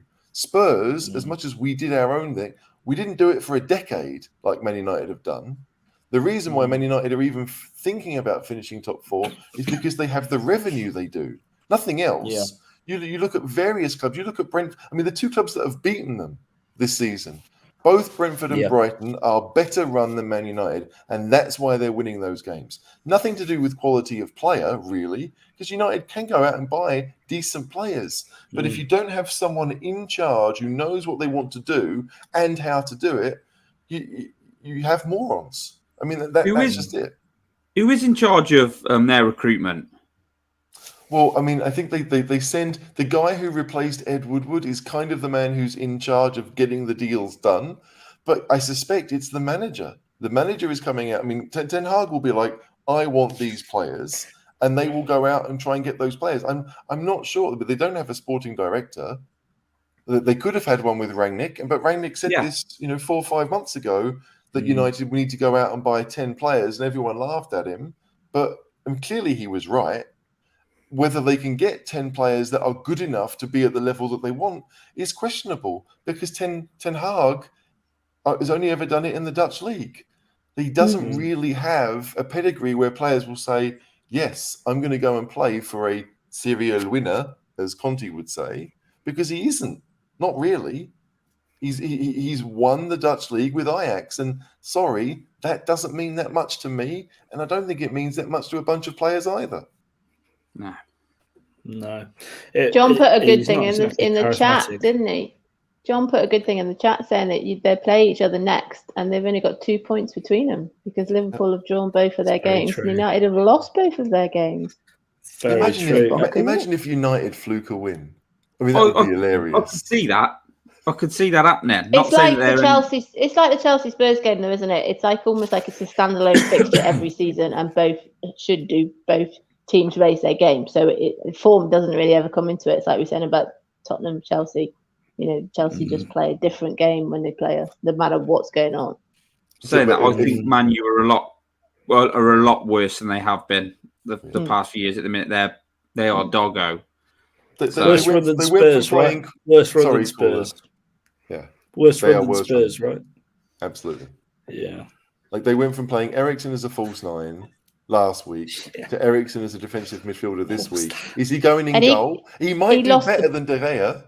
He lost the ball, didn't he, a few times yesterday, I noticed, and it was all over the show. Oh, I tell you, the Brentford lot were absolutely loving booing him as well, weren't they? I did think that's a bit harsh. He kept you in the lead. He kept them up, absolutely. But, absolutely kept them up. But there you go, just brutal, really. But the things you love to see. Now, talking about things you love to see, a couple of things. Udogie is in the UK and having his medical this week. So clearly a sign that we're looking to the future because he's another buy to loan. That's surely not how you pronounce his name, is it? It's Udogie. It's Udogie. No, it's Udogie. It is. Apparently. I'm reliably informed it is. But it hasn't got 2 G's. It's Udogie. I'm telling you. Can we, as long as he gets Destiny on the back of his shirt, that would sell. Can you imagine Destiny, what would his number be? I don't know, like Destiny 4, something like that. Yeah. 20. It's not. As I thought it was Udogie, and then I got corrected. Apparently. Really? It is Doggy. Udogie. Okay. Maybe we won't see him for a year. Yeah, we're not going to have to worry about it at the minute, are we? Yeah, Kerry's just put there. You said about all the Destiny songs. We can be going, "Who let the dogs out?" Absolutely. Yeah, we won't have to worry about it for a year, but it's good. It's good that we're looking to the future, right? These are the kind of signings that really upset Dave Harris. Because they're signings for the future rather than signings for the now. So I enjoy them immensely. But we're building up quite a bank of these people, aren't we? I mean, you've got Pape Sarr, Brian Hill, now Mr. Doggy. Spence, we're building up a little team, aren't we? None of our purchases really have been for older players. Like as much as Forster was a backup goalkeeper, he's obviously 33, 34. But everyone else, Perisic, sure. But that's a short-term thing because he was available. Like if Perisic had been under contract, we wouldn't have gone out and bought him, right? It was very much like, hey, Like, I know you, you know me, you're out of contract, let's do this. And it seemed to be that Perisic was like, I'm quite happy to do it as long as you get Champions League. So when we did, it was announced very quickly afterwards that he was on his way. Yeah. But yeah, it is nice because, I mean, as we talked about our squad depth earlier, right? We had Skip and Longley out, but we didn't really have any youngsters without him because Spence wasn't on the bench. So Tanganga's played 20, 25 Premier League games, if not more. Richarlison obviously has played a load of games. So Brian is the one who, with very, very little Premier League experience, who was on the bench. I think that, you know, to me, if we're going to go out and spend money on someone who actually, for now, it's another attacking player, but outside of that, we're relatively well set. I do believe that. We can maybe get one or two, but no more than that. Everyone else can be for the future. Like if Sessegnon decides, if Sessegnon doesn't prove himself to be good enough this year, he'll be gone. And Udogie will come in, and Udogie or however, and I'm going to call him Destiny. I really am. It's really hard to say it with keep a straight face, isn't it? I just no, but Destiny's easier. Destiny's easier. Let's go with Destiny. Yeah, let's go with Destiny. Also, Lo Celso gone on loan. Happy about that one. Got the finest happiness. Interesting with that no buy option. What do you make of that, Gibbo? But they've put they don't want to do it, do they? In case somebody else comes in to buy him in January, isn't it? World Cup territory. As a good World Cup, he's priced rockets. So always just thinking. Waiting. We were just waiting for it to happen, weren't we? He's gone now. Best of luck to him. Welsh Conte's at Spurs. I can't ever see him coming back. So, and now the really exciting news, the one that we've all been waiting for. Ndombele is almost done to Napoli. He's heard the pizza is very good there, and there's an option to buy. According to Fabrizio Romano, the option to buy is 30 million euros, and the loan fee is about $1 million. So Champions League, million. They got to get Champions League for that to happen. I think that, I mean, they're in it this year. I think it's an option rather than I think it's an option to buy rather than a obligation to buy. Okay. So I don't think there's that many conditions on it. I think it's more if he wants to go and it works out and they want him. I mean, they're going to lose. Is it Fabian Ruiz? They're losing him to PSG. Like I really rate Fabian. I think he's a very, very good player, and one that Man United could easily do with. But if he goes there to replace him, he might play a lot. I mean, that's the good thing. If the coach is saying, "Hey, look," because we all know he's a good player. I mean, there's no doubt he's a good player. It's just a question of you have to have a team that allows him to do what he wants to do, and only certain managers are really going to go for that. Conte was never one of them. But look, I hope he does well. Do you think the league will suit him? Yeah, I do. I mean, because he's got so much ability to, like, I've never seen anyone outside of Moussa Dembele, I've never seen a midfielder be able to beat people like Ndombele can. Yeah. Right? I mean, he really has the ability, and he makes it look easy at times, but it's the rest of it that is necessary. Like, you can do that when you're playing in the French league for Lyon and you're top two, you got 2 or 3 difficult games a season, then you can stand out and look the business. But in the Premier League, it is much more competitive. He wasn't able to do that. And when he did play for Spurs and was successful, he played as our number 10. We had, Højbjerg and Sissoko behind him. So, but I do think that Serie A is more likely going to be somewhere he's going to thrive, even though it's quite a competitive league. And it's not as if one side is definitely going to win the league this year, unlike in Germany or in England or wherever. I just think that he'll enjoy whatever responsibility is given because the game is a bit slower. There you go. See, I poked. I got a response instantly. Yeah. He got rid of Lamela, so it was well worth spending. After 8 years of watching him rack up hospital bills, paying 25 million to get rid of him, bargain, absolute bargain. Yeah. Well, there you go. Loan watch. So the youngsters, Dane Scarlett started versus Cardiff in a 3-0 win in the first round of the FA Cup. Completed the full 90 minutes, which is good. And on the weekend played 67 minutes in a 2-0 win against Tottenham. Yeah, so that's good. Joe Rodon played the full 90 minutes in a 1-1 draw with Monaco. Good to see Joe getting minutes in his legs. And Troy Parrott scored his first goal for Preston in a 4-1 rout over Huddersfield in the first round of the EFL Cup, and also started and played 90 minutes in the 1-0 win over Luton as well, so that's good. Alfie Whiteman completed full 90 minutes. And, Where's he? Nobody cares about Alfie Whiteman. No one cares about Alfie It's the Whiteman. Swedish second division, I think, Gibbo. It's Like, somewhere You're saying very there small. about loan watch. Does that mean you're going to give Lo Celso updates for the rest of the season now, or are we not going to do that? Do you want the Celso updates? Not really. Okay. Well, look, if the people want it, we'll put it out there. Actually, the people never asked for this. We've just rammed it down their throats. So if but I think they're kind of maybe they're we'll, like maybe won't. they're the loan players that we expect to come back, aren't they? So we're kind of hearing how they're getting on because we assume they'll come back. Yeah, the ones that we're trying to kind of get rid of. Have you seen the goal that Parrott scored for No, I want to say UK Dons, Preston? Preston. It's a very, very good finish. It is really left-footed, right in the bottom corner. Yeah. So, I mean, I've said this plenty of times. I really have hopes for Parrott. He's a great player. Yeah, I think he'd be a good player. So, yeah. I've always said that about Parrott. He's almost up there with Skip in my affections, but not quite. And we've appointed a new chief scout, Gabbianini. He's going to be working with Paratici and Stenson, etc., etc., etc. So that's good, isn't it? We've actually got a scout. Is he from Should Watford? have been me. Should have been me. Yeah. Well, it says he left his Pozzo network position with Watford and Udinese. So I don't really understand what that means, if I'm being really honest. The family own Watford and Udinese, don't they? Yeah.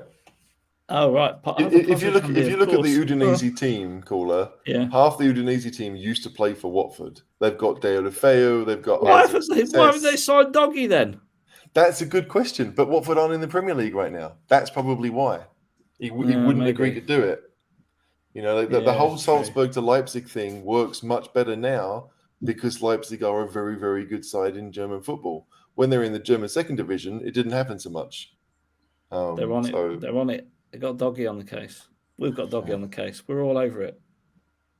It's going to be great. But had Watford stayed up, I think he would have gone there.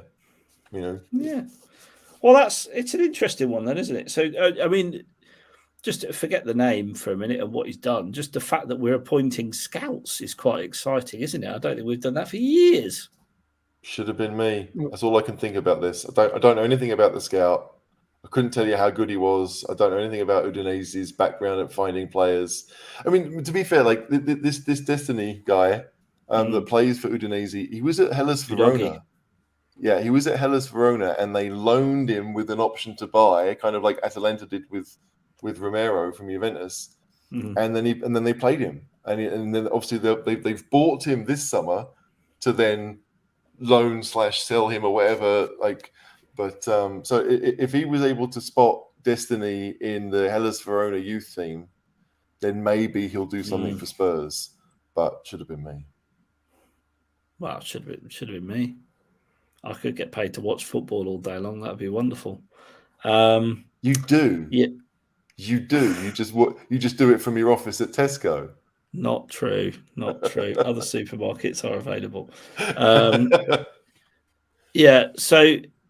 Long story short, HG, are we going to win the league this season, do you think? We're not mentioning the T word. Ask me that in March if we have a chance. Right now. How confident are you feeling of a top four finish? Let's pose it a different way. That's a very different question. Yeah. That's a very different question. Yeah. Like, I mean, I made a point a few weeks ago that I think, I mean, maybe I did it with Steve, with Diver, off the show.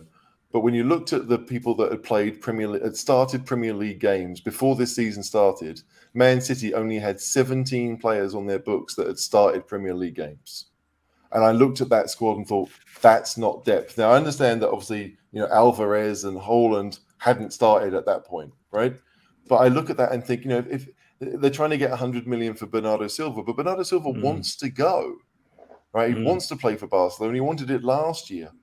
And you just think, I know they're buying the left back from Anderlecht, and I know that they've got all these other options, but we saw it tonight with Liverpool. Liverpool started with Nat Phillips at centre half. Their midfield three had Milner and Harvey Elliott in it. Yeah. And they've got a couple of injuries, and they're having to they're struggling. So, look, I'm not going to sit here and say I don't think it's possible that Spurs have the season that we all dream of, but I won't be answering that whole thing until March. Top 4, absolutely. But I agree with Gov. I predicted top 3 in the FA Cup. I think that would be unless glorious. we play Chelsea. Any cup we got a chance unless we play Chelsea. Yeah. Well, especially at the Bridge.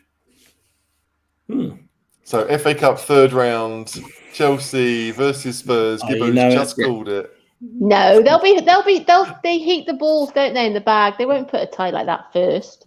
That's too tasty. You're not suggesting they're corrupt, are you, Becky? Surely not. I think we're definitely top 4. Even if we, like yesterday before the game, I said, well, no matter what happens today, I fancy us top 4. I just wasn't confident about that game yesterday. So when you look at it now, we survived it, got a point, didn't we? So we're already points totals already better against those teams, like we discussed earlier.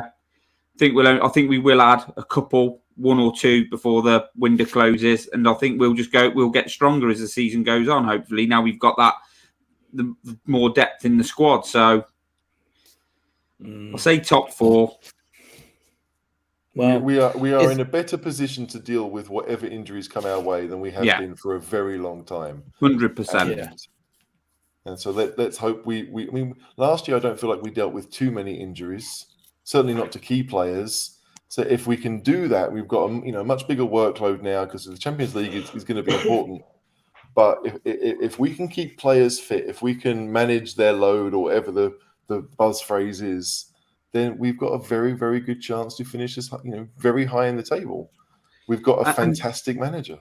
Yeah, we got fantastic. And when you look at that squad at the minute, they are all pushing in the same direction. Like I know, like all the stuff that went on at the end yesterday, but when we scored the goal, when we like everything was happening, there's just something we've got that sort of team ethic. Everybody's pulling in the same direction. They're all behind Conte. So we haven't had that for a while either. And last time we did have that, we were finishing top 4 and, challenging. We challenged for the league, didn't we? We obviously didn't win it, but that was the last time we thought we could do something when we had that sort of team ethic and everything was positive. So I'm starting to feel a bit like that again. One of the other things I think to take away from yesterday is that obviously we're not going to sit here and say we are the finished article, and we're not. And I think, going behind against Southampton and, the game yesterday, it's still Conte will still go to Levy and Paratici and say that there are still improvements that need to be made, and I think it's good that he keeps using phrases like not getting carried away and, we can still improve and we still need to keep going. And I think that's really positive as well, is that, they trust Conte. They do kind of see the kind of pattern of what he's trying to put together. And then, I think that if not this transfer window, I think in January, obviously because of like you said before about the World Cup and whether there's injuries and things like that, I think they will continue to grow the squad. I think it'll just be opportunistic now. Yeah, I think it'll be opportunistic, but I think we're in someone the will market come for up alone. Attacking midfielder, centre back. I think those are the 2 positions we're still trying to scratch around and cover. I think they're still looking for another option. I mean, I think the good thing is, I always keep track of where we are with homegrown and foreign spaces and all that business. Like right now, we've got 16 players who count as foreign, right? But that's including Reguilon, who's on his way out, Dombele, who's on his way out. So there is no limitation, really. We can go and get kind of whoever we want, which is a great place to be in. So it's not as if we're trying to find a homegrown option to make sure we've got this, that, and the other. As far as the Premier League's concerned, we've got quite a bit of space. It's a bit more different in Europe, but still, like if we started our Champions League campaign with the squad that we had right now, I think we'd all be thinking it's okay, it's pretty good. So it's nice to know that, we talk about how Man United just run terribly. Like Man United, they've got all the money in the world, they've got a stadium, they've got everything that a player could wish for, but no player wants to go there, right? Yeah. And Spurs, we may not have the history that Man United do, but we have everything that a player would want because we are in the Champions League. We've got a world-class manager. We've got the stadium. We've got the finance. We can basically do what any of those other teams can. And all that changed in the last year is the manager. We got the manager in, and the manager was able to say, to Kulusevski or to Bentancur, they knew him. They knew what he was going to do. They knew how he wanted to do things. And we turned everything around, really everything around. So it's a great place to be in. And you would hope that there are players out there who may not be necessarily looking to make that step, but if they're given the opportunity, they will want to take it at Spurs. It's going to be such a strange season this year. I think there's more poor teams in it this season than there were last, or weaker teams. I think the levels actually, the gap between the top teams and the bottom teams is going to be more this season than it was last season. Because I think when you look at it, I think West Ham are going to drop away a little bit. I don't think they're going to repeat what they've done. You've got Leicester, who are just, as I'm sure it will delight HG, just on a real downward curve under Brendan Rodgers, and you can see it. You can see it, and you can hear it from their supporters. They are worried. He's playing Amati at centre back still. Like, I'm sorry, what? United are struggling. Villa not exactly off to a fly. I genuinely think that the gap between the top four and everyone else will be a lot higher, a lot more points gaps than it has been. I think there's a much bigger gap. So I think and it's also going to be an interesting season because I think, Liverpool off to a bit of a struggling start, but we've got the World Cup to come. It's going to impact teams so much. I genuinely think I'm going to go put some money on us for the title. How many games did we lose last season? In the end, was it 13? Something like that? We lost quite a few, didn't we? Yeah, most of them under Nuno, weren't they? Yeah, but I can't see us losing that many this year. Not with the spirit and mentality. No. Yeah, I think there'll be games that we would in last year lost that we may draw this season. So, we said we're already 4 points better off than we were this time last year, and that's after being City on the first game of the season as well. Is that I think there will be games that we will pick up points that we like yesterday possibly don't deserve. Yeah. It's just we don't want any of those ones where we've played well and not won. They're really annoying as well. We don't want any of them. I've just been watching Anderson play for Palace. Gov, what thinks Anderson worth 80 million? HG, you a fan of Anderson? From what I've seen, I thought he did well at Fulham, and I think he's done well for Palace. He's obviously a defender that can pass the ball, which I think a lot of Spurs fans would like to see. We were linked with him for so many years. Yeah, we were. When he went on, huh? When he was at Sampdoria, we were getting linked with him. Exactly. He went from Sampdoria to Lyon. We got linked with him there. And then he went on loan to Fulham. And I was like, okay. And he did well. Even though Fulham got relegated. Did well. He did quite well. Him and Tosin were a decent partnership at the back. And then, and he didn't go to Palace for much. But now, it's like any of those Palace defenders, like they're playing regularly. I don't know if he would give it up to be, is he going to replace any of our back three? He's a better option to be fourth or fifth choice than the ones we've got, maybe. But I don't know. He's better than Davis, I don't see him giving it up. In terms of a footballer. He's left-sided, isn't he? I thought he'd play in the middle. Yeah, we got him. He'd be like, I'd see him sort of like going up against. Is he not left-footed? I don't think he's left-footed. He might have played left side. He's not bad on either foot, but he's not like Pau Torres, who's clearly left-footed, or Gvardiol or anyone else. Yeah.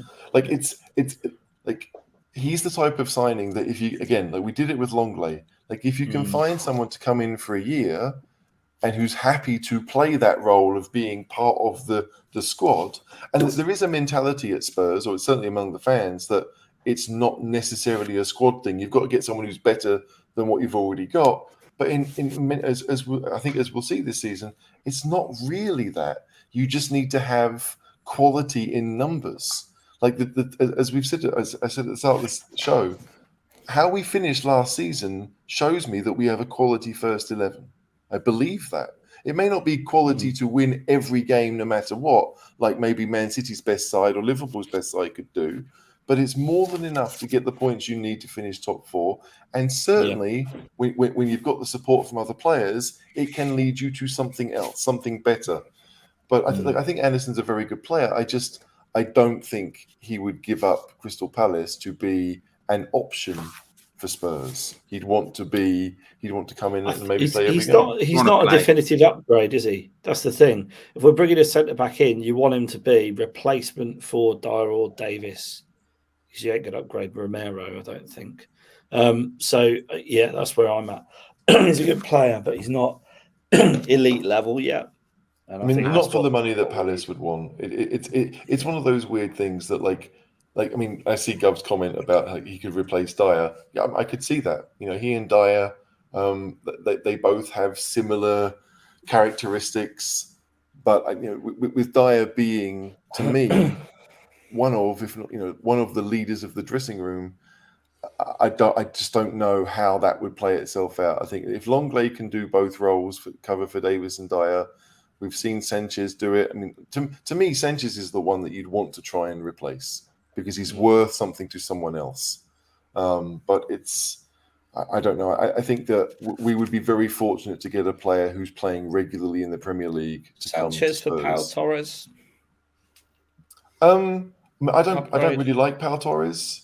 I don't think Sanchez wants to go, but I watched him yesterday on the touchline. He is really, really animated. No, he really likes the club. Yeah. No, yeah, I think he really likes Spurs and really likes playing for Spurs. Yeah. Could he play well for us then when he gets on the pitch? That's all I ask. But we had said this last year. He covered for Romero. Was it those 2 or 3 games and did a fairly decent job. I'm being very harsh, Becky. I'm being very harsh, but he's not good enough. Sorry. Final question for you all. Who would win in a fight? It's not a Conte question. Gary Neville or Jamie Redknapp? It's not really. They were going at it. What do you think, Gibbo? Redknapp's a nasty fucker behind closed doors. Behind closed doors, he's a really nasty piece of work. That's Louise. I don't know. I don't know. I think they'd be just in that video where you get like 2 people just slapping each other around the face. Yeah. I don't know. I'm going to go Redknapp. I'll go Redknapp. Yeah, HG. Neville, no doubt in my mind. Neville. Really? Yeah. Because he's proper northern. No, it's like, I mean, if you're talking a physical fight, I don't think Redknapp has the minerals to even do it, personally. He's all mouth and no trousers. Neville. What about or Carragher and Neville? What would happen there? That's a better question. What about Carragher and Neville? Because, I agree with HG. Jamie Redknapp would be far too worried about hurting his face and his hair. But Carragher and Neville. He was giving him a load of shit, wasn't he? He's like, look at me when I'm talking to you. Yeah, but anyone who does that knows they are the weaker of the 2. Look at me please take me seriously, Gary. Like Tuchel just did yesterday. Yeah, exactly. That's why I mentioned it. It's ridiculous. It was absolutely ridiculous for Redknapp to do what he did because Gary Neville clearly doesn't respect anything that Redknapp says, and he's right not to. Absolutely right not to. There you go. Redknapp would get injured before the fight. Jamie Carragher? Well, Jamie Carragher would win because he's bigger. Keno would kill all of them. He's a scouser, isn't he? Keno would smash all of them. To be fair, and I'm not sure he'd smash Souness. That'd be Souness would have the brass knucks out. Yeah, Souness versus Keane is the one we all really want to see. Yeah, that's the one. That's the one they came to see. Yeah, but we're not going to say that would be a real man's fight, though, would we? Because we can't say that. No, I'm going to say it'd be a real dirty fight. Yeah, absolutely. Right, we've been going nearly 2 hours. It's just flown by. I don't know how. This made me laugh. Own goal Yeah, own goal Carragher. That's absolutely true. Sorry. There's time to mention Patreon, so do get involved. Patreon, only £3 a month. Check it out, patreon.com/Cheese Room Podcast. We're back this week. What have we got, Gibbo? Friday night club, obviously. Match preview. No, on Wednesday, mate. I'm a Wednesday. You're Wednesday. clubber. Go on then, pimp the Wednesday. Who's on Wednesday? Yeah, so Wednesday, there's me, James, Paul Muir's on, and we've got Craig, who is involved in East Midlands Spurs, I believe. He's been on before, so we've got a good panel. We'll obviously be a little bit of a review of the Chelsea game, a little bit of a preview of the Wolves game, and we'll chat a little bit of shit in the middle, mate. So should be a good night. Should be a good night. We are on Friday as well, though. Just to reassure everyone, we'll be back with a Wolves preview. We've got our mate actually, Dave Esapaldi's coming back on the show. Wolves channel extraordinaire and season ticket holder. I might even pop in the room with my dad if I get a chance, because I'm not slated, but I may pop in with my old man. He can give his wise words. Becky, thanks very much for joining. Right, thanks for having me. I'm at Wolves. Me and Jack are at Wolves on Saturday. Got to work out how to kind of get there with the train strike and the early kickoff. So it might be an early one. We might be leaving here about 5:30 or something bonkers to get to that. But between Cole and HG, I'm going to back myself, obviously. I'm sure HG will back himself as well, to be fair. But yeah. It would be like the rumble in the jungle. You just tie yourself out very quickly, and then the better fighter would go on and win. Oh, I don't think that's true. That's pretty good. That's pretty good boxing back in the day. I'll be all right. Oh, don't you worry about me. There's a lot between George Foreman and you. All that grilling you like to do. You are the George Foreman. There you go. Do like grilling. But I'm a lover, not a fighter. HG, thanks for joining us from Vienna. You're welcome. I really enjoyed it. And are you at the Wolves game, HG? No, I'm not. I am in England, but I mean, it's just a long way to go. I mean, I'm in West Yorkshire to see my mum, but I didn't care enough to watch Wolves. As awful as that is, like I want to go and watch Spurs, but I was just like, no, I'll watch it on TV. And if I can, I have a secret plan to try and get to the Forest game the week after. That would be good. Ooh. That would be good. Forest That'd away be was my good atmosphere there. Yeah. That was my first ever Spurs game. Forest away in 1987. I've done Forest away with Spurs, FA Cup. Meadows scored, I think. Oh, blimey. A long time ago. Yeah. Gibbo, thanks for joining. Thanks for having me on. Apologise for my microphone issues. Hopefully it'll be better on Wednesday. You've resolved them now. We're at the end. Yeah. Sorry about that. Very unprofessional on my part. No, you're absolutely fine, mate. Until next time, come on, you Spurs. We're going to win the league. Come on, you Spurs. Come on, you Spurs.